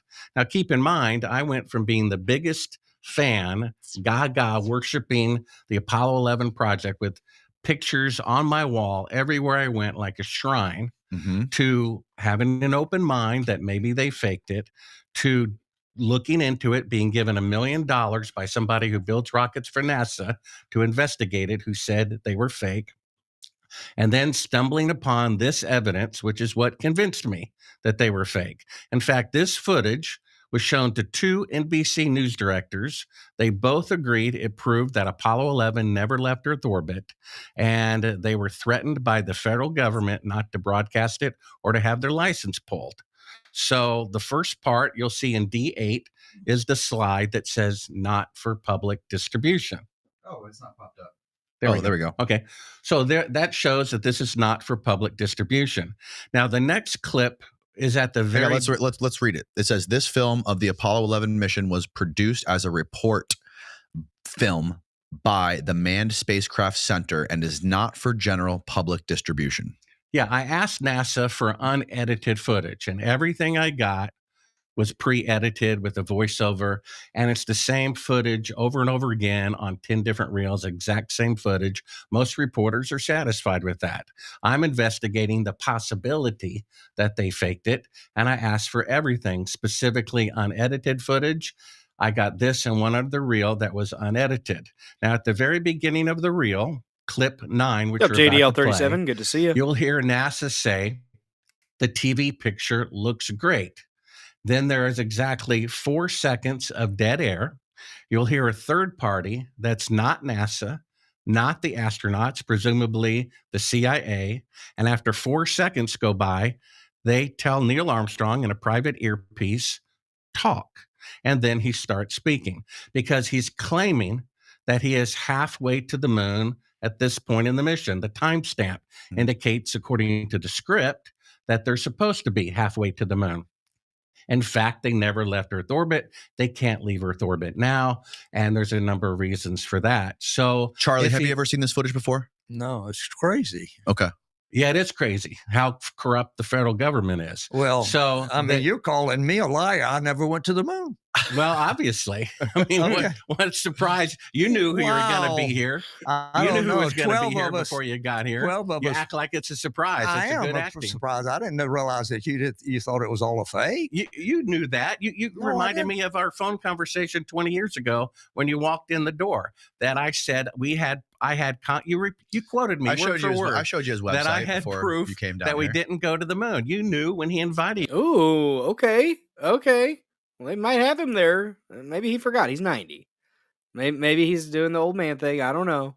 This is no surprise, and yet you're acting like you're surprised. This is why you should get the Academy Award. Now, the All right. reason is if he's halfway to the moon, You there would could've just be an forgot. estimated 2-second radio time there and 2 seconds back. So they're faking a radio delay. Okay. You'll hear NASA. You'll hear 4 seconds go by. You'll hear a third party that's not NASA, not the astronauts, prompt Neil Armstrong with talk. And that way they can fake the 4-second radio delay. Go ahead and play clip 9. Call Apollo 11, Houston, Goldstone says that the TV looks great. Over.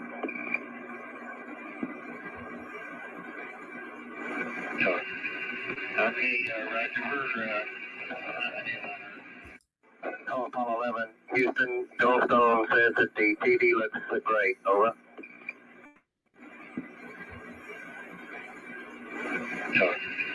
Okay, Roger. Okay, so And where, there's how was it? Where did you get this stuff from again? from He's NASA. NASA JDL sent you this. Bill JDL Gates says, a one second, contract. that's right. one second. He said, "I'm the founder of the flat moon theory." Ho ho! It's just a disc. Is it like a quarter up there in the sky? There is no other side. It's just completely flat. That's an interesting one. I've flat moon theory. I've seen you say that in the chat before. That's nice. They sent it to you by mistake? Either that or one of my sources at NASA who said the missions were fake, thinks a whistleblower sent it to me. Okay. And so... Hold on, Charlie, what do you make of that? I don't understand what he's talking about here, but the missions were not fake. They sent me to the moon. And we understand that. You've been saying that for 56 years. Hold on, Bart. The footage that we just watched was from Apollo 11. Could you hear it? Can you hear it in your headphones? It's Houston communicating with the astronauts on the radio, and then you hear a 4-second delay, and then you can hear the audio of someone going, talk. And then you hear Neil Armstrong responding to Houston. Let's watch it one more time. Let's show Charlie one more time. I didn't get that. Yeah, let's show him one more time. Just read the text. Call Apollo 11, Houston, Goldstone says that the TV looks great. Over. 2, 3, 4. Okay, Roger. You see, Does that make sense? Houston, No. Gulf Zone. They can't leave Earth orbit TD, today, let's and they break. can't Over. leave Earth orbit in 1969.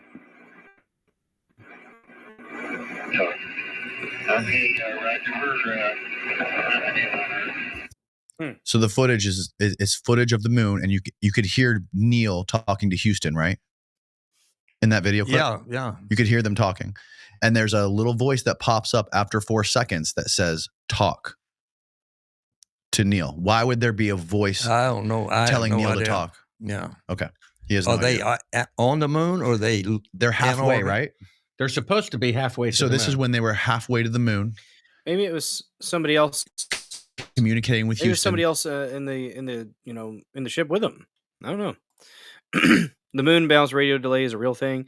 I've done it with another ham radio guy in Argentina. That was a couple years ago. Huh. Interesting, Chops.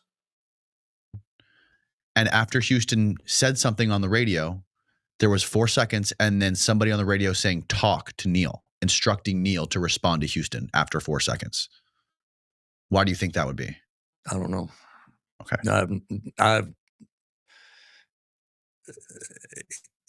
In my recollection, I was in mission control for Apollo 10. Mm-hmm. I was Capcom. I was in mission control for Apollo 11. Mm-hmm. It's Capcom. And nothing like this ever happened in mission control. No, there would never be anybody saying talk to anybody. No. It would just be as soon as you hear it, you would respond. Generally, that was true. Yeah. Okay. What were the exceptions?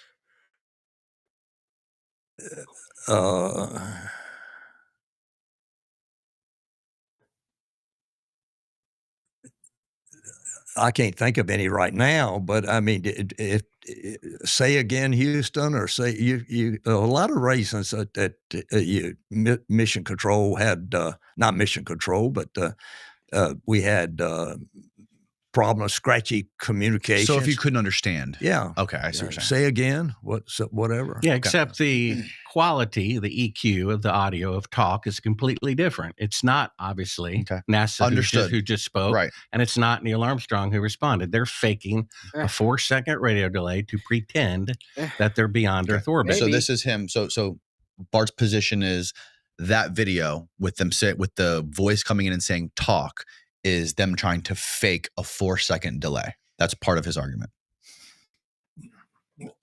So what? I mean, I don't understand. That's just one of his arguments. Is that because you hear the voice come in and say talk, the talk comes in 4 seconds after Houston finishes their statement, right? So the presumption from Bart is there's no delay, but the astronauts were instructed to wait for 4 seconds until someone else came in and said, talk. That way it would look like there was a 4-second delay, and it would look like they were already halfway to the moon.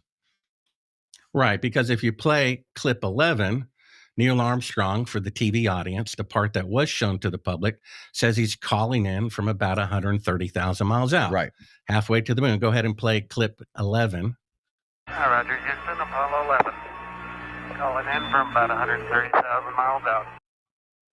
Okay, so that's him lying. He's not 130,000 miles out. He's still in Earth orbit. That's why they faked the 4-second radio delay.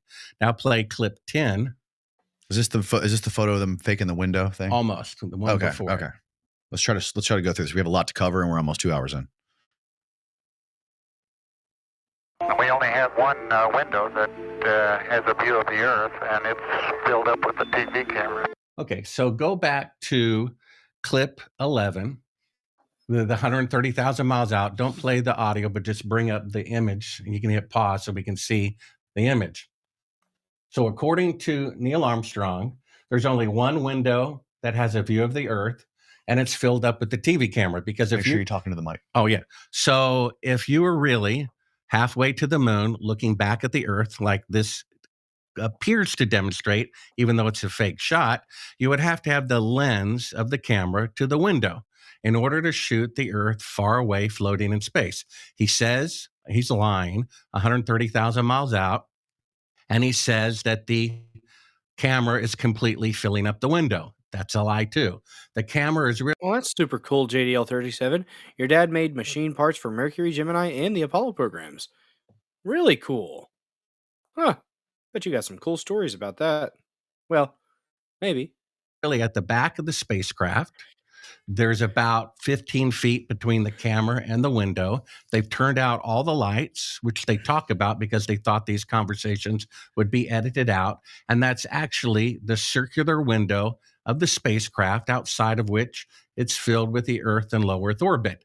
One cinematographer believes they took a transparency, a positive, a slide of the Earth photographed from a satellite and placed it over the window that was backlit by Earthshine.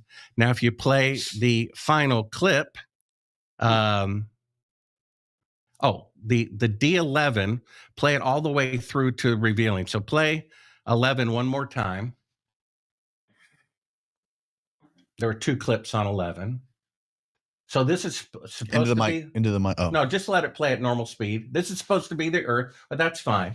This is supposed to be the Earth floating in space. This is the outtake. That's why it said do not show to the public.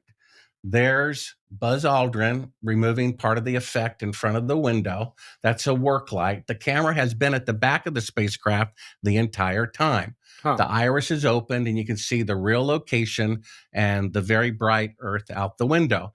They just faked being halfway to the moon. My critics agree.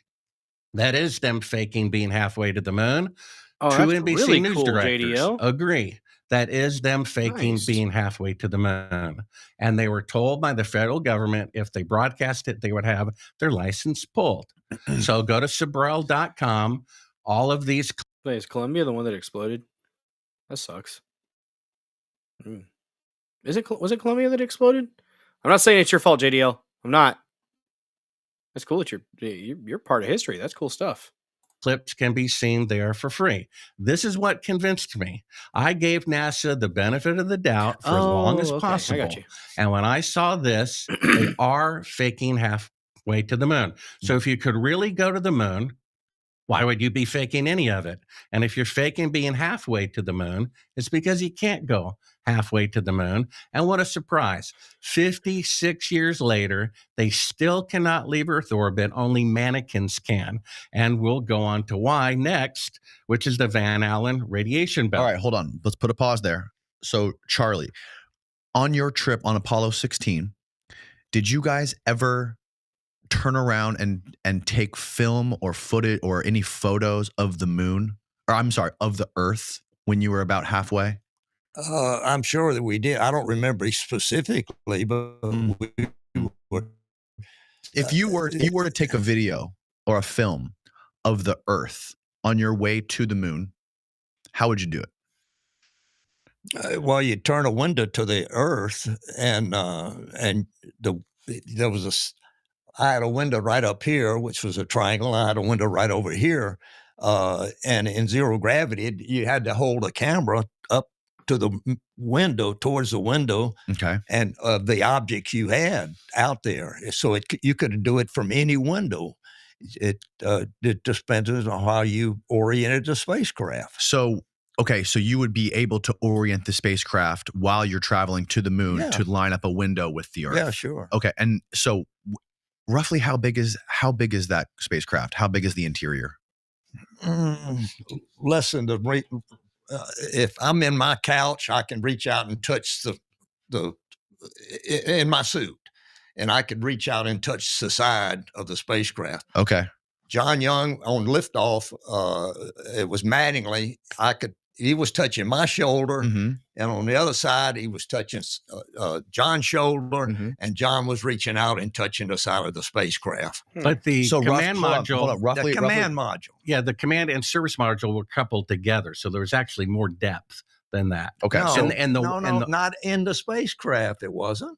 They were. The service module was hooked to the command module was sat on top of the service module, and we received a lot of stuff from the service module, but the command module was a separate entity and didn't have. Thanks to Bartavello for the repost here on Rumble. Electrical connections and service connections, but there weren't any pathway. You couldn't go there. You couldn't go there. Got it. Okay, and so you're saying it was roughly about maybe the size, the length of this table, maybe a little bigger. probably this table probably wider than the Apollo spacecraft was. Okay, and But so depth-wise, about the table. So when you were, let's just say hypothetically, you're on your way to the moon on Apollo 16. You would look back. You want to take a shot of the Earth at halfway, right? You're halfway to the moon. How would you position the camera inside the spacecraft to shoot the Earth? First off, you have to get a window looking at the Earth. Right. Okay. Right. And you could get the window. You face the Earth. There was a triangular window here and a window here for me. What was the shape of the other window for you? I think it was a sort of a triangular shape. Triangular shape. Okay. Anyway, you could get up there with a camera and just look out. And if the spacecraft was not rotating the held position, then you could just reach out and just start taking pictures with your Hasselblad or the 16 millimeter camera we had. We didn't waste film though. And you would put it basically right smack dab up to the window. No? Sometimes you would. Okay. Depends on what you were trying to look at. If the Earth was out there and you wanted to get right close so you could see the whole of the Earth, you would. You could get back and you could still see the Earth out there, but it was like you were looking through 4 foot of air in a spacecraft, so you'd want to get up right next to it to get a good picture. Yeah. Right. And how fast was the craft moving at that point? Be right back, guys. I have got to go get a drink from Lady Dozer. She just got home a little bit ago. Be right back. Halfway. It varied. Roughly. Well, it took 72 hours to get to the moon. It's 200-something thousand miles. So on average, it 3,000 miles an hour. 3,000 miles an hour. Okay. Okay. So this footage is, as Bart described, from Apollo 11, and they have the camera. Steve, do you have like a rendering of the spacecraft? Yeah. Give me a second. So we downloaded a 3D render of the interior of the spacecraft, and I want to see if it's accurate. First of all, this is it. So this was created by the Smithsonian, and it's supposed to be a perfect 3D render. Does that look right? That's the hatch right there. Yeah, that would be the hatch. And there was a window, and on the right side, I had a window. Well, on this side, wait a minute. I think we are in this. I would be on the other side. So he was on the left side. Which Apollo mission is this rendering of? Do they have different ones for every Apollo? No, that's all the same. They're all the same? Which is the This number is one specifically window? Apollo 11. This is specifically Apollo 11. Okay, so this would have been the same craft they were shooting from in that video that you provided. Okay, so which window, Bart, were they filming from based on this 3D referred to it as render? the number one window. So, and it appeared to be circular on camera. And like I said, another cinematographer thinks they put a device over the window with a photograph of the Earth. I don't see any circle windows at all in this. Was there a circular window in there, General? That's kind of like a square. It's like a rounded mostly square. this way. And there might be a circular window in the hatch. I don't remember. So the hatch is missing here. So maybe that's what they were filming out of, the hatch. Yeah. Well, no. The hatch would be open, and sometimes you could, if you got right up close, you could see the hatch being. Yeah, I think you're right. The circular window was So on find the a photo of the hatch for the lunar module and see if there was not the lunar module, the command module. Command module. I'm sorry. Well, we already have them claiming that the camera's up against the window when in fact it's at the back of the spacecraft. Okay, so there's the hatch. It is a circle. It's a circle window. Breaking down. I mean, you look at it where he says he's 130,000 miles out, and the second half of it, where they start fiddling with their hands in front of the window, it's the same shot. They claim it's 130,000 miles out, and then the moment later, you see it's the window being made up to look like the Earth floating in space. Go back a couple of seconds. So you can, okay, stop, pause it right there. Pause it right there. So Charlie, move the guy out of the way of the window so we can still see the interior of the spacecraft. So that window straight ahead, that's got like light glaring through it. It's circular. It looks circular. That's circular, right? So that would be the hatch, right? That's the hatch. That's the hatch. Okay, so the camera is basically as far back as it can possibly be inside the command module. That's in the lower equipment bay. It would be the lower equipment bay. Okay, cool. Now play it so we can get a better idea of the camera's staying there and they're adjusting the exposure. Yeah, right there. So there you can see. So a moment ago, they claimed that was 130,000 miles out, the Earth floating in space, but it's not the Earth floating in space. It's the window being made to look like the Earth floating in space. So they're faking being halfway to the moon.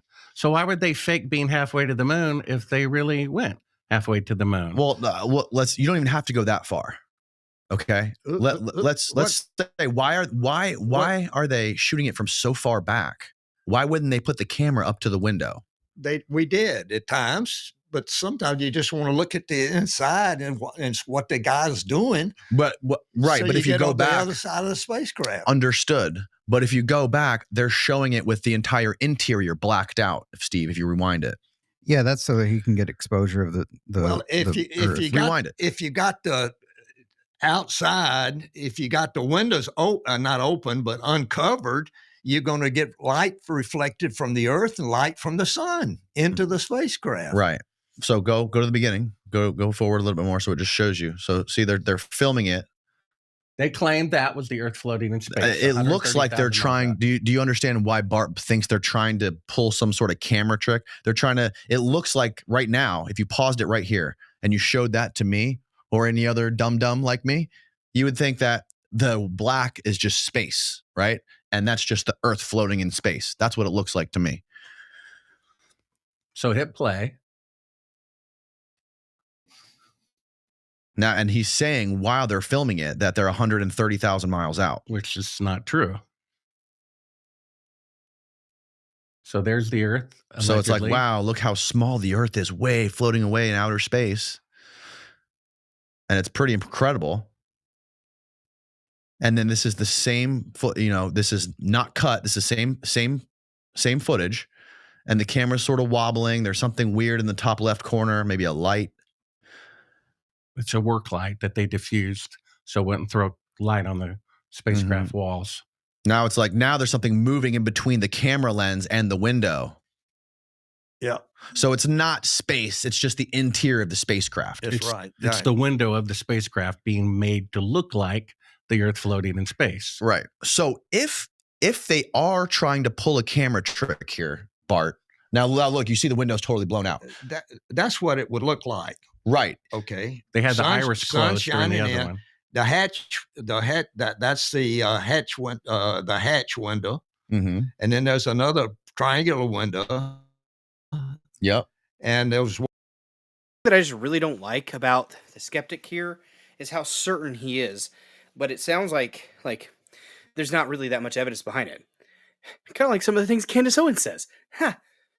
When I was a kid, ball bearings were my toys. Well, that's cool. This is we're probably gonna go about another 30 minutes, and I'm gonna probably dip out. Gonna spend some time with Lady Dozer tonight, and like I said, I do have a bit of the sniffles. My throat's kind of hurting. That's the soft palate above your tongue is really scratchy. Feels like it's been cut by razor blades, and it's not a good feeling. I don't like it. So probably gonna go another 20-30 minutes, and then we'll probably wrap it up.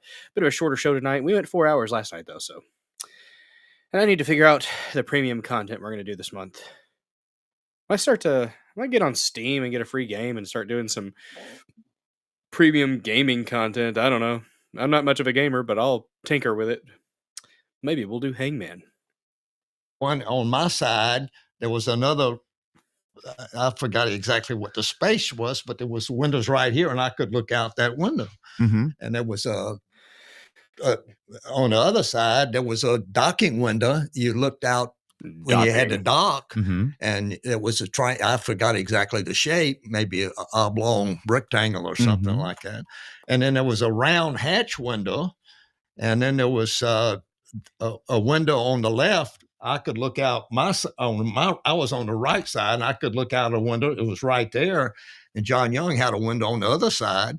There was a hatch window above us, and there was two windows up in beyond the a lower equipment bay. So Steve, go back to where it's exposed for the interior. So right there, that's the hatch window. Yeah, the round one. Is that how bright?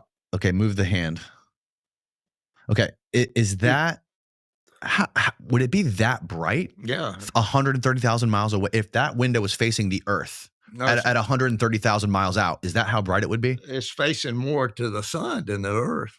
Well, the video's claiming, according to the video, Neil is saying that that's the Earth. That wouldn't be the Earth. That would not be the Earth. That picture's not the Earth. No. Well, it is the Earth. That's the reflection off of the Earth. That's Earth shine. Well, this is kind of incredible because he's saying it's not the Earth. Well, it is. And clearly they just faked being halfway to the moon. Well, the video is because saying, they're in Earth orbit. That's the Earth out the window. It's filling the entire window. Right. But listen, Charlie just said at 130,000 miles out, that is not what it would look like. Okay. This video clearly is Neil Armstrong saying they're 130,000 miles out. Yeah, I understand. It's a fake shot. So that's why Bart believes that there's something weird. That's actually, they just got a good point there. They did just get the skeptic got a good point there. That it still could be the sun though. Either that or they lost the footage and they recorded it at a different spot later to appear as if it's a possibility, but you have to make so many assumptions on the skeptic side of things. So you just be aware of confirmation bias just in general.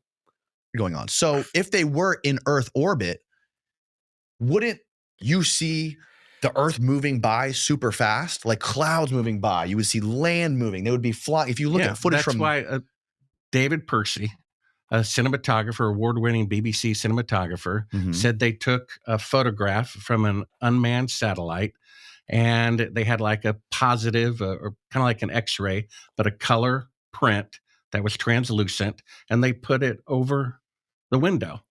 Well, that's what they were removing when you see the yellow circle around the window. They're removing the photograph. So it's a photograph that's being backlit by Earth shine of the Earth with a Terminator line. They're shoving it in the window. They put a little crescent piece of material into the window. I see what you're saying. To fake the Terminator line, dividing night and day. So I don't understand the purpose of this conversation. So this video that we're watching right now, that you just watched, this is a video of Apollo 11.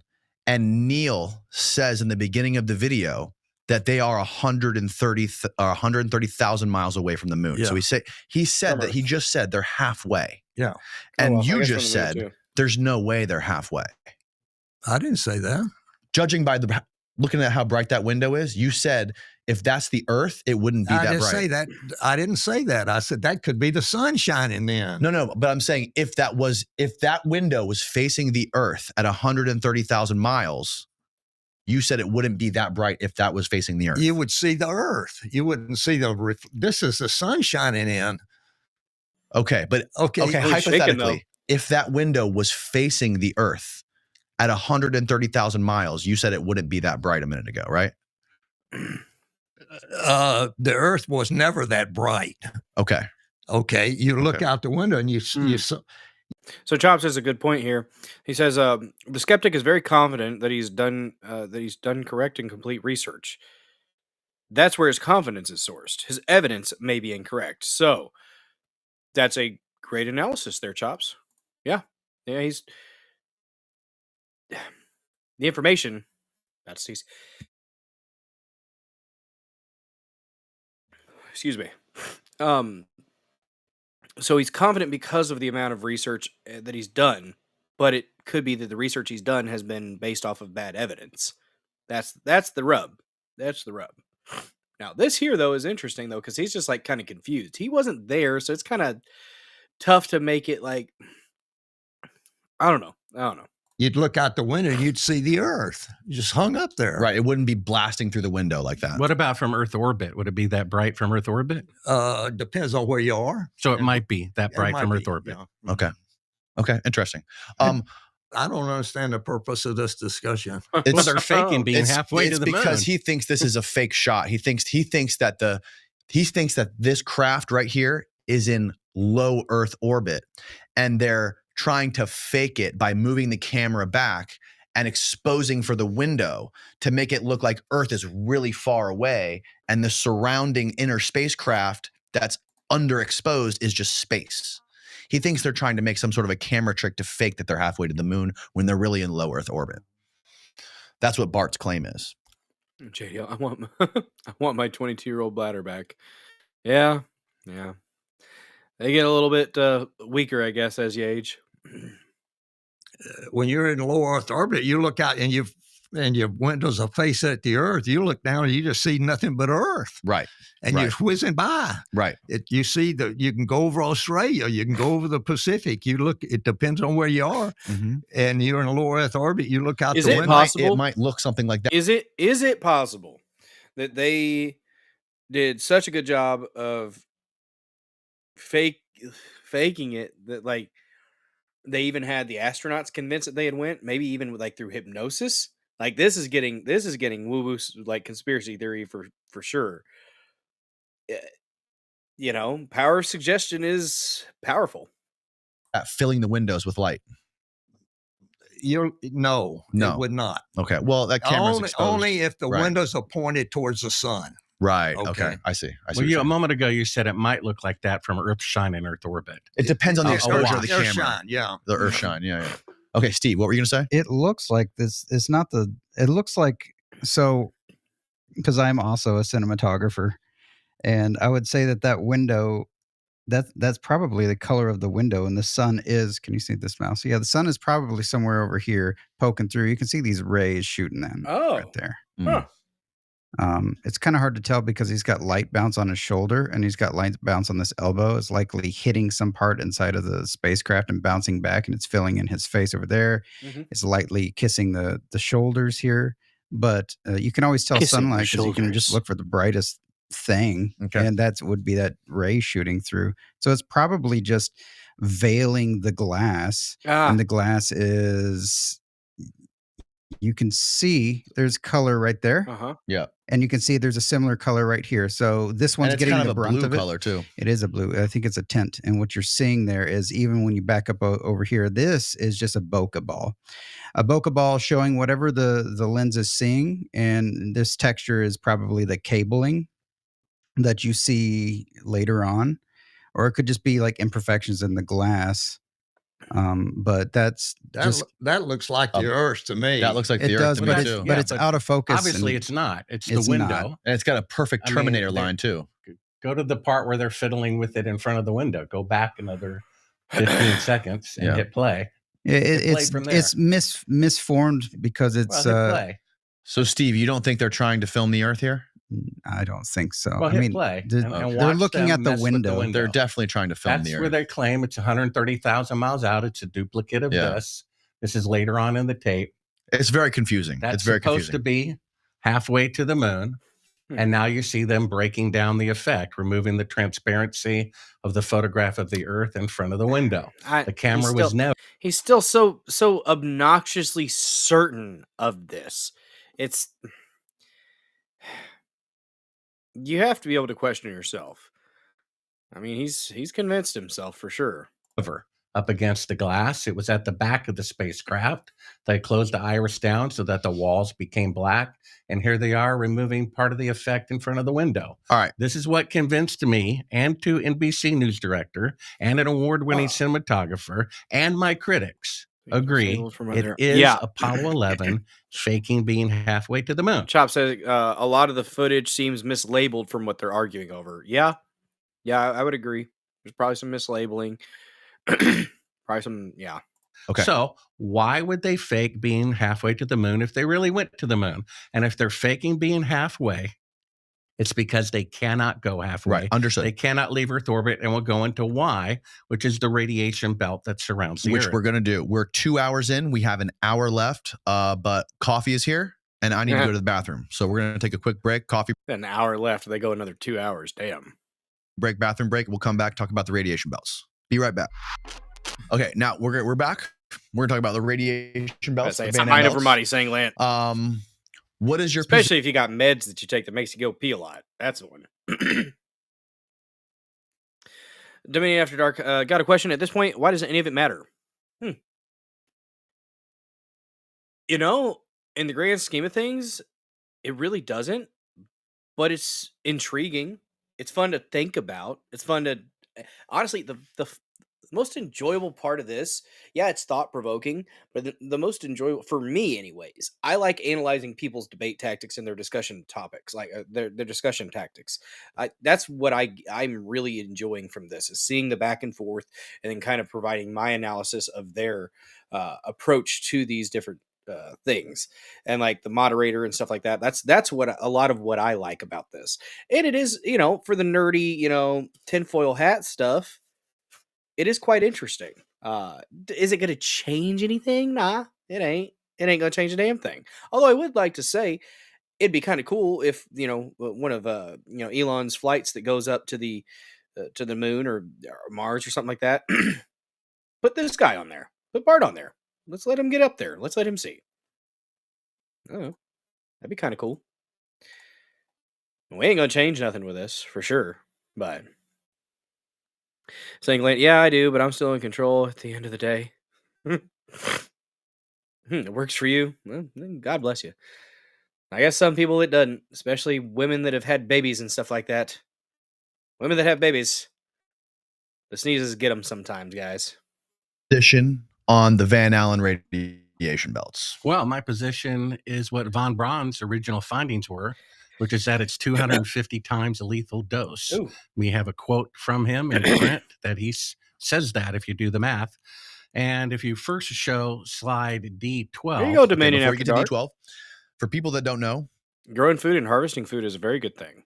I recently harvested a deer, and I have a lot of meat in the freezer, and I'm happy about this. Not growing much right now. It's cold.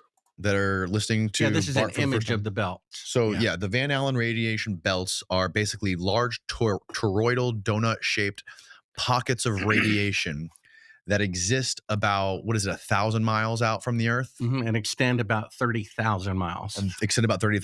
And every single space shuttle launch, Yeah. basically every astronaut and every space shuttle launch, every moonwalk that's ever, or I'm sorry, not moonwalk, spacewalk that's ever been done has been done below that in low Earth orbit. And prayers that your surgery goes well, JDL 37. I remember you mentioning that. That does not sound doesn't sound fun. Prayers that things go well and you heal effectively. Only astronauts, the only manned mission that has ever been outside of the Van Allen radiation belts is the Apollo missions. Is You've that gone correct? through them. Yeah.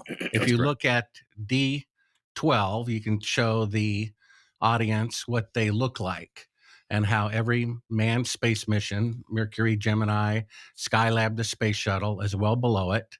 And this field of radiation starts at 1,000 miles and extends about 30,000 miles. If you go to D13, this is a press release from the Apollo mission that was given to the press. They launch from Florida to be near the equator, and they go right out through the middle. You see that right at the equator. They go through the Van Allen radiation belt.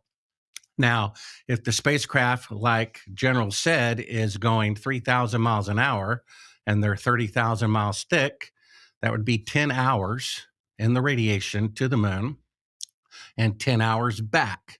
I believe maybe the spacecraft was going a little bit faster, but in any case, it was at least 2 hours in the radiation to the moon, up to 10 hours, and another 2 to 10 hours back. Now, the Orion mission sent up Geiger counters into the radiation belts in 2014, unmanned, and they registered the radiation. I called NASA. I said, I'm a journalist. This is a non-military, taxpayer-funded scientific mission. Can I please have the Geiger counter readings? They told me that was classified. They weren't able to tell me. Now, when NASA sent probes to the sun to find out the temperature of the sun, the temperature wasn't classified. And when they sent probes to Jupiter to measure the amount of helium in Jupiter's atmosphere, the amount wasn't classified.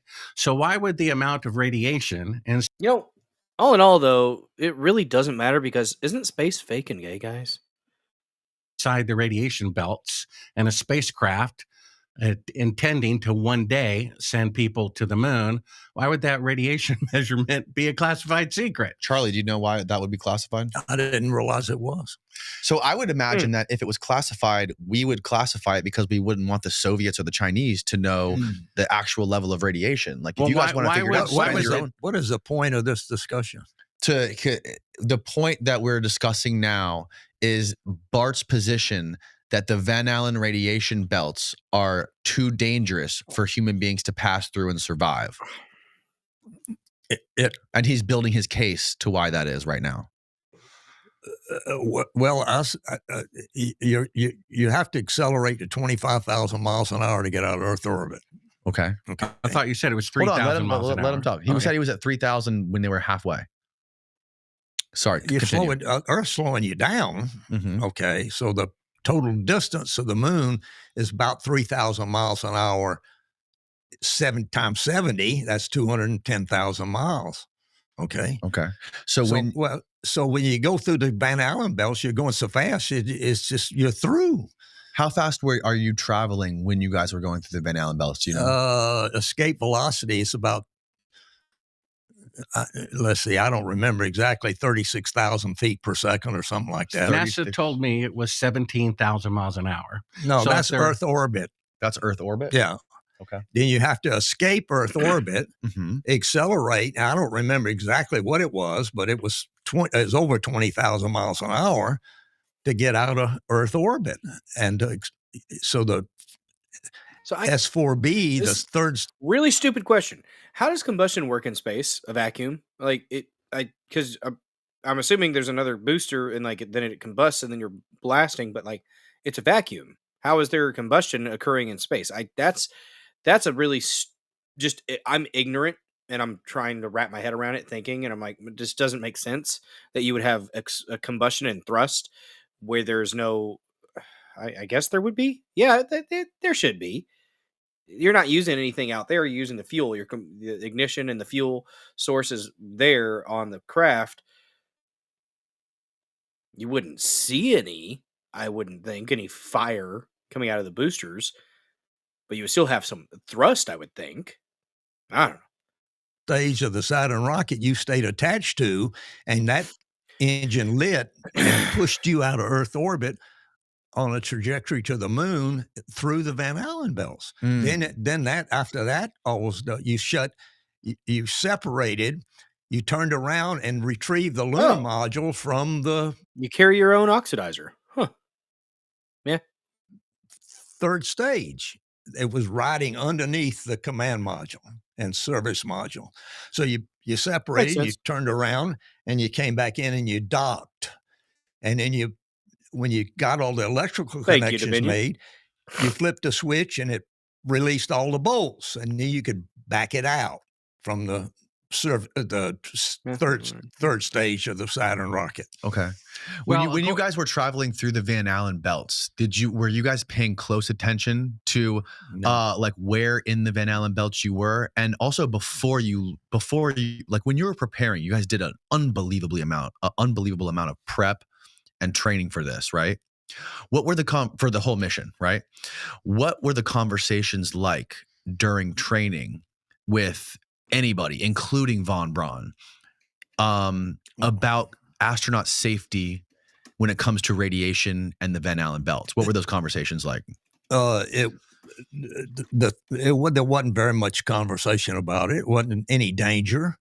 You're going through so fast, you're exposed to so much radiation, but it's just boom, you're through, and the belts are high radiation, but they aren't very thick. So you just go right straight through them and you don't get. Oh, Elon's using methane and peroxide. Huh. Interesting. I would love to see, I want to see us go back to the moon. I want to see us hit Mars. I want to see us do all that. I would love to see that in my lifetime. It'd be great. Send the robots there. Why not? Much radiation. I don't remember our dosimeters. We had dosimeters, several of them on our body and some in a spacecraft. I don't remember. And that measures the level of radiation that we're receiving. Yeah. Okay. Yeah, according to NASA, the radiation belts are 30,000 miles thick. Right. And if you were going 20,000 miles an hour, that would be an hour and a half in the radiation to the moon. Would be an hour and a half. It'd be a little over an hour. 30,000 miles would be, if it's 30,000 miles thick and you're going 20,000 miles an hour. You said 25. Well, he said 20. No. So, okay. Well, Thanks to Bart. and if You start out at 25,000 miles an hour, but you slow down. Earth gravity slows you down. At the time you're traveling through the Van Allen belts, through the outer part, the thick part of the Van Allen belts, how fast would you be going? I don't remember exactly. Over 20? Yeah, over 20. Over 20,000. Well, then that would put you so to you'd the be in moon. there for an hour, roughly. You'd be in the Van Allen belts for an hour. How thick are they? I don't even remember how thick they are. Well, according to that math would suggest that that's about an hour in there, right? Maybe a little bit more. Yeah, about an hour and a half to the moon, hour and a half back at 20,000 miles an hour. But then there's a contradiction. If you're going 20,000 miles an hour with inertia, you'd be at the moon in a little over 10 hours rather than 3 days. The clip, but they slow down, right? Don't they slow down? Allegedly, once they got to the moon, obviously they would have to slow down to land on the moon. Now, may I say something? Yes. Okay, so you leave Earth orbit. You're in Earth orbit. You got to accelerate to leave Earth orbit. Correct. I don't remember exactly the figure, but you accelerate to Earth. Then the Earth starts slowing you down. Okay. At what point does it start slowing you down exactly? As soon as you shut the engine off. Oh, okay, got it. Okay, but you're beyond that. You had enough velocity to get out of Earth orbit and go straight to the moon, or you got shot out in front. It's like being a shotgun shooter. Here's you're aiming this way, but here's the target. By the time you get there, you're leading in orbit. I mean, you get there so you can get into orbit. And I lost my train of thought now. But it was never a problem with us about being in the Van Allen belts. You go through so fast, you don't get that much radiation. So you guys never had a conversation about what trajectory to take through the Van Allen belts, because they can be thinner at the top and they're wider at like the equator, right? So you guys never like decided we got to go through it at this angle or that angle? We never, the crew had no say. Got it. Mission control made your trajectory. And you weren't aware of it at all either? Oh, yeah, we knew when we were going through the Van Allen belts. Oh, you did know when you were going through the Van Allen belts. Okay. And I think that, I don't remember exactly, but we had dosimeters in the spacecraft, and they must have read something, but I don't remember the details. Okay. We have clip 14 of Kelly Smith of the Orion Project, which they said the radiation readings were classified. Here's a video of a new generation of NASA astronauts. We saw one saying they intentionally destroyed a technology for the first time in world history. And here we have the young guy in his 20s saying that the belts are dangerous radiation and the technology to go through them has not been invented yet. And this is from 2004. This video he's about to play is from 2014 during the build up to the Orion missions, right? D14. We are headed 3,600 miles above Earth, 15 times higher from the planet than the International Space Station. As we get further away from Earth, we'll pass through the Van Allen belts, an area of dangerous radiation. Naturally, we have to pass through this danger zone twice, once up and once back. We must solve these challenges before we send people through this region of space. We must solve these challenges before we send people through this region of space. We must solve these challenges before we send people through this region of space. Okay, what that just means that you must solve these challenges. Solve these challenges might mean you have protective equipment, like, or use the mold, the Chernobyl mold that eats radiation, guys. That's how we're going to get people past the Van Allen radiation belt going forward. Chernobyl, Ruski mold. Okay, so he said we must solve these challenges before we send people through this region of space. Yeah, he's reading into that too much. That's stupid. That's stupid. No, space. So the radiation protection is a challenge that has yet to be resolved. That's We must not solve what he was saying. That's not what he was saying. Before you send them up, you've got to resolve that challenge. That's what he's saying. these challenges in the future before we send people through this region of space. So the challenges of the radiation have not been resolved, and they must do Fucking it retarded. That is one of the most retarded fucking takes I've heard from this guy so far. That's retarded as fuck. before they send people through this region of space. So that So there we never went to the moon. Well, what do you what do you make of that though? Like what do you make of this astronaut in 2014 saying that we have to solve the challenges of radiation before we send people to the Van Allen belts? What is your reaction to that? Through the Van Allen belts? Is that what he's saying? Does he say through? Yeah. No, he said into this region. I believe he said. Oh, yeah. I wouldn't want to orbit it. He said through this region of space. Can you play it again? Can you play exactly what he says again? Did he say through or through? We must solve these challenges before we send people through this region of space. Through this region of space is what he said.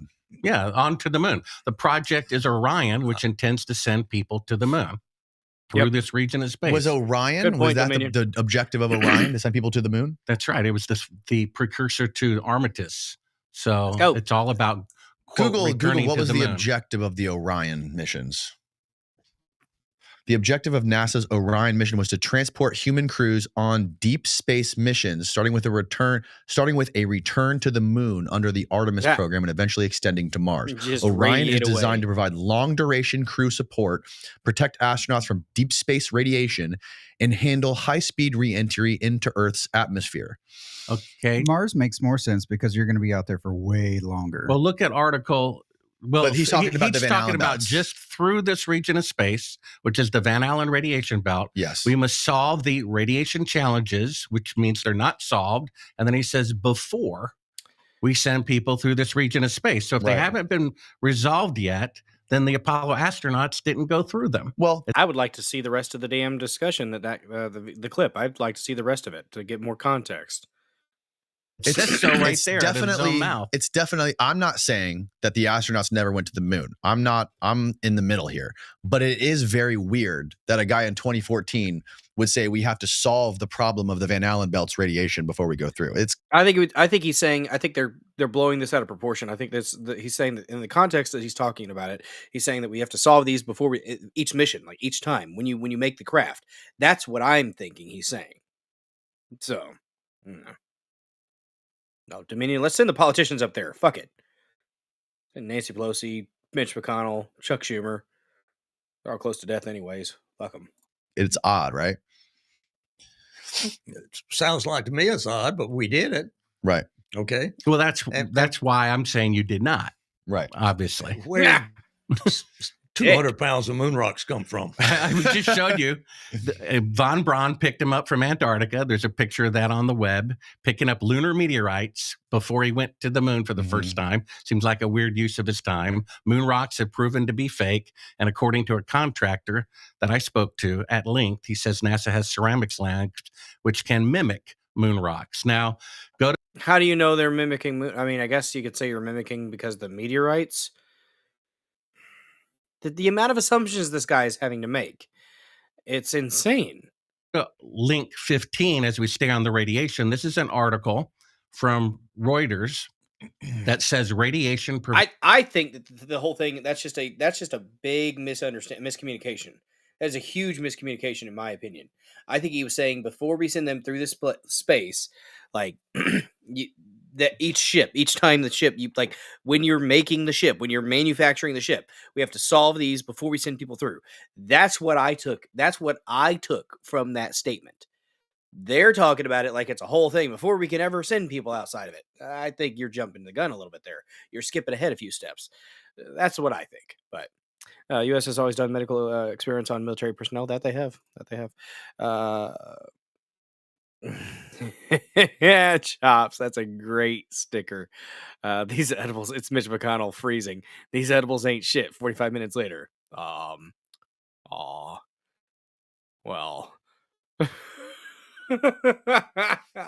Fossils have no place in active society. Agreed. Meteorite is a meteor that strikes Earth. Yeah, they're saying that they're meteorites from the moon, though. That's what this bald fellow is saying. He's saying he went to Werner von Braun went to Antarctica to retrieve moon meteorites to be the evidence of the faked moon rocks. That's what he's saying. Oh, cool, JDO. Saw the ISS fly over tonight. Very cool. I haven't seen my funny lights in the sky in a while. Well, okay. Actually, that's a lie. We saw them out at when I went fishing with you guys on a stream about a month ago. We saw one. That's travel to the moon. That's slide number 15. Well, I walked on the moon. About another 5 minutes, and we're going to wrap this up, guys. Moon. I don't know about anybody else, but right. John Yeah, you Young keep saying that. We know that. We've been saying it for 56 years, and you're not going to admit your guilt. Nobody who was, brought to trial for we're just trying crime to. ever We're admitted their going guilt through either. each piece of evidence and trying to rationally analyze. Really quick, So Long Ago Picture Show. Thank you very much for rating this episode of the Dozer Den. Appreciate the heck out of you. Guys, give So Long Ago Picture Show a follow. I'm going to go ahead and do that really quick. So I don't believe I have. Let's check it out. Got 24 followers. Well, you got 25 now. Appreciate the raid. Little picture show stuff there. Good stuff, man. Been putting out content for a minute. Look at you go. About a month. Well, about a month. There you go. Relatively new creator. Give him some support. I will be taking a look at your content at some point. Appreciate the raid. Let's go back to this here. What it means and let the audience decide. And a lot of this, I realize you haven't even seen yet. Like, obviously, you hadn't seen that video of that guy in 2014 saying we have to solve these issues. But it's weird, and that's the case he's making. This is some of these videos that we're playing are some of the reasons that people are questioning it. Oh, that's Dom. Go ahead, play it. Thanks, Dom. Do you know how fast Appreciate you're you. going when you leave Earth orbit? How fast? Guess. Well, 25,000 miles You said per hour. 3,000 miles. You said 20,000 No, miles. he didn't. He said no. 25,000 miles. Bart. He did not. He said that they were going 25, I think 25 or something like that, or 30 when they were leaving Earth orbit, and then they slow down, and there's different speeds along the pathway, along the journey. Okay, well, let's read this article heading. Good and job, what's Danny. highlighted. You leave Earth orbit. I think it was 25,000 miles an hour. You accelerate to 25,000 miles an hour. Mm-hmm. You leave Earth orbit, and then from there Oh, on, it did say DAD. you start slowing down. Right. Okay. And then when you get to the moon, you accelerate because lunar gravity takes over, and you accelerate. Mm-hmm. And so you're going too fast. When you get there, it whip you around and bring you home. Mm. So you put the engine Hit in the the brakes. front, Right. and you point in direction you've come from, and you burn in 6 minutes or so to slow down to get into lunar orbit. Okay, so at 25,000 miles an hour, inside something 30,000 miles thick is over an hour. No, 15 you're minutes. not going that fast when you get to the moon. Okay, but you said you went through the Yeah, Van I'll Allen rate over to radiation third belt row if At 25,000 miles an Okay. hour. But then you slow down. Okay, but that's not the issue. The issue is you were inside the belt because they're 30,000 miles thick for over an hour. An hour and 15 minutes going to the moon and an hour and 15 minutes coming back. Would anyone survive getting an X-ray for an hour and 15 minutes? Charlie nonstop? survived. Well, if First off, that's one of the reasons why he didn't. Read this article. What's keeping us from Mars? Space radiation says expert. You want to read that? Because you're blocking me. What does it say? Let's see. I can't see because of the play thing. Go ahead. Take it from the top and hit play. It says Washington Reuters by Maggie Fox, health and science editor. Cosmic rays are so dangerous and so poorly understood that people are unlikely to get to Mars or even back to the moon until better ways are found to protect astronauts, experts said on Monday. So if the radiation is too severe to travel to the moon today with superior equipment, how did you go 50 years ago with inferior equipment? we did it. Well, we know that. You've been saying that for 56 years. What are you aware I'm of? still here. What are you? Which is proof you didn't go through the radiation. Charlie, what sort of what? I went to the moon. I understand. We picked up moon rocks. Was there any sort of? I believe him. He does not strike me as somebody who's lying. If he's not lying, like I think we went to the moon. I think it's just the story is not completely 100% what we've been told. Special shielding or materials used on the exterior shell or the hull of the spacecraft to protect from radiation? Nothing. Okay. Not that I remember. D16 is a quote from Van Allen, who discovered the belts, about the magnitude of the radiation. Play D16. Here's the guy who discovered the belts. They're named after him. Mm-hmm. And read what he says about the radiation. Okay. This is from Dr. James Van Allen. He said this in 1959. Mm-hmm. Our measurements show, can you hear me, Charlie? Mm-hmm. He said, our measurements show that the maximum radiation levels as of 1958 is equivalent to between 10 and 100 Roentgens per hour, depending on the still undetermined proportions of protons and electrons. Since a human being exposed for 2 days to even 10 Roentgens would have only an even chance of survival, the radiation belts obviously present an obstacle to space flight. And then read the bottom part. But this says 2 days. Exposed for 2 days to even 10 Roentgens. They were only in there for an hour, a little over an hour each way. Well, so it would have been read 2 the hours. math underneath it. So, okay. 10 to 100 Roentgens per hour averages to about 10 to 100 Roentgens per hour averages to 50 per hour. Okay. At the claimed speed of the Apollo craft, this is not James Van Allen saying this. This is somebody who's saying this. Well, this is the person who wrote the article. Okay. So this person who wrote the article said that at the claimed speed of the Apollo craft, this would be 2 hours in the radiation to the moon and 2 hours in the radiation back from the moon, or 200 Roentgens. Since 10 Roentgens over 2 days will kill you, which is 0.2 Roentgens per hour, the radiation belts are 250 times a lethal dose. So that's one reason. Okay, where can we, this is on your website. Where can we find this quote? What's the purpose of this discussion? This is Bart is claiming that James Van Allen himself said that the amount of radiation that you would get traveling through the belts would kill you. He said this in 1959. How fast would be? He's saying, how fast does he say we're going? It doesn't. It just says the amount of time. He's talking about the amount of time. He's saying 2 hours. Radiation is built based on strength and time of exposure. So he's saying the Apollo astronauts. How thick are the belts? 30,000 miles. The Van Allen belts are 30,000 miles thick? Yes. Google it. Let's Google it. How thick are the Van Allen radiation belts, Steve?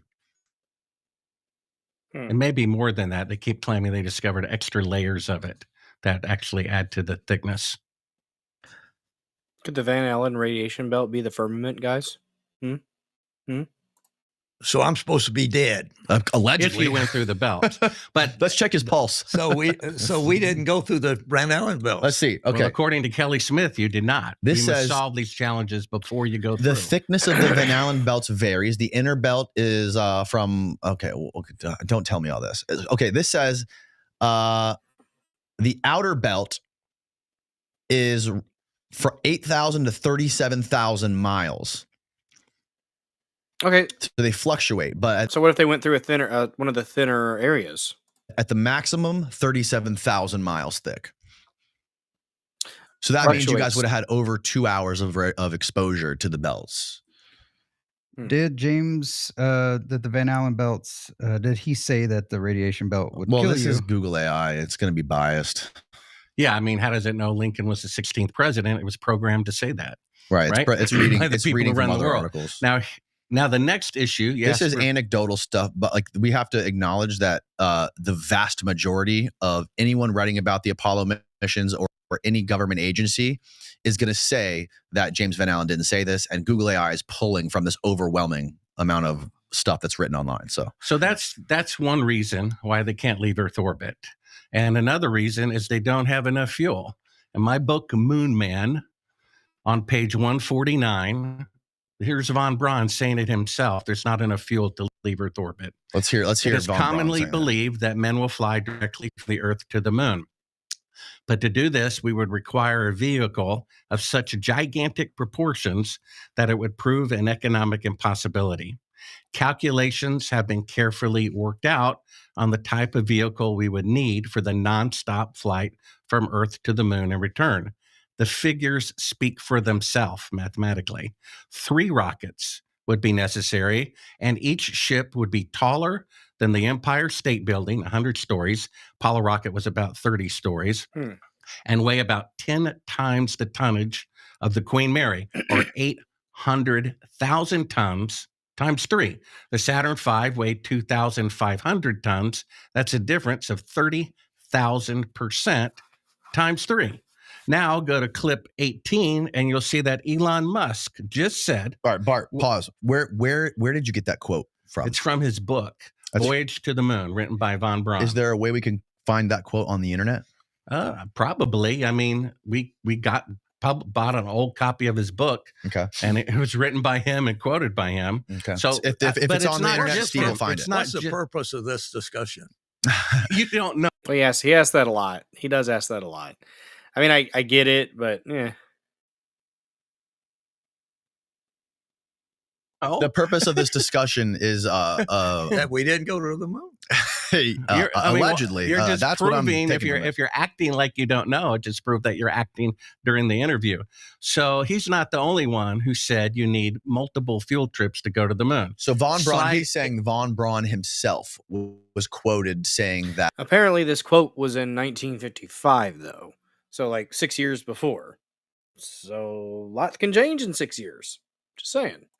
The Apollo missions would need multiple fuel. 3 rockets, each one 30,000% heavier than the Saturn V rocket. Yeah. And then Elon Musk said about 6 months ago, if you go to clip 18, he said the Starship, which is 3 stories taller than the Apollo rocket, and with the boosters on the side, carries twice the fuel as the Apollo rocket. He says it will take 15 launches, or the equivalent of 30 Saturn V rockets, in order to leave Earth orbit. We even have a video clip. All right, we are going to go ahead and put a pin in it tonight. I'm going to go spend some time with Lady Dozer. Interesting stuff. We got a little over an hour left of this. I might do some premium content with that on Thursday. We'll see. I do apologize for cutting off a little bit earlier. I usually go about 3 hours, but I actually kept it short tonight, guys. Throat's bothering me just a bit, so it's a fun discussion. It's a fun discussion, and glad you guys are enjoying it in the chat with the X-ray conversation there. But we're gonna raid out here in a minute to probably Third Railify. Go ahead and raid out to Third Railify. That's what we shall do. We're going to do on Pilled and here on the Rumbles. There they are. I think I got 58 people watching. Hell yeah. Good for them. Let's see.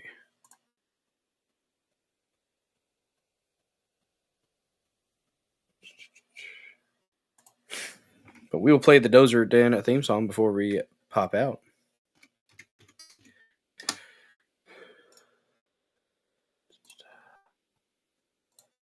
There we go. Oh, they got the Whiskey Capitalist on. There we go. Earth Rendezvous. Yes. All right, guys. Well, thanks for watching this episode. A little bit of a short one tonight, but that's all right. Appreciate everybody who has popped in. Don't forget to share the stream, repost, like, share, comment, all those good things. All those good things. I agree, Dominion. He very, very, very skewed. He says he has no concept of variability. Yeah, he's very concrete. It's this or it's this. It's a lot of black and white, false dichotomies. But yeah, to him, everything looks like a Twinkie. Everything is a Twinkie or not a Twinkie. Very true. All right, guys. Appreciate you. Let us play the Dozer Den theme song, and then I'll send you guys over to Sean and Gina and crew. Appreciate you.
Thanks for watching, everybody. What's up, Mod King? Yeah, I don't know. We were around 12 to 14 viewers tops most of the night tonight. Last night we hit 40, I think. Not very, very low tonight. I don't know. Maybe Rumble just doesn't want to. Whatever. I don't know. I'm still doing my thing regardless. So thanks for watching. Appreciate you guys. I'll see you guys on Thursday at 9 p.m. Central for episode 199 of the Dozer Den. Saturday will be episode 200. So we're going to have ourselves a damn good time on Saturday night. Go over to Third Railify and tell them Dozer sent you. Y'all have a good one.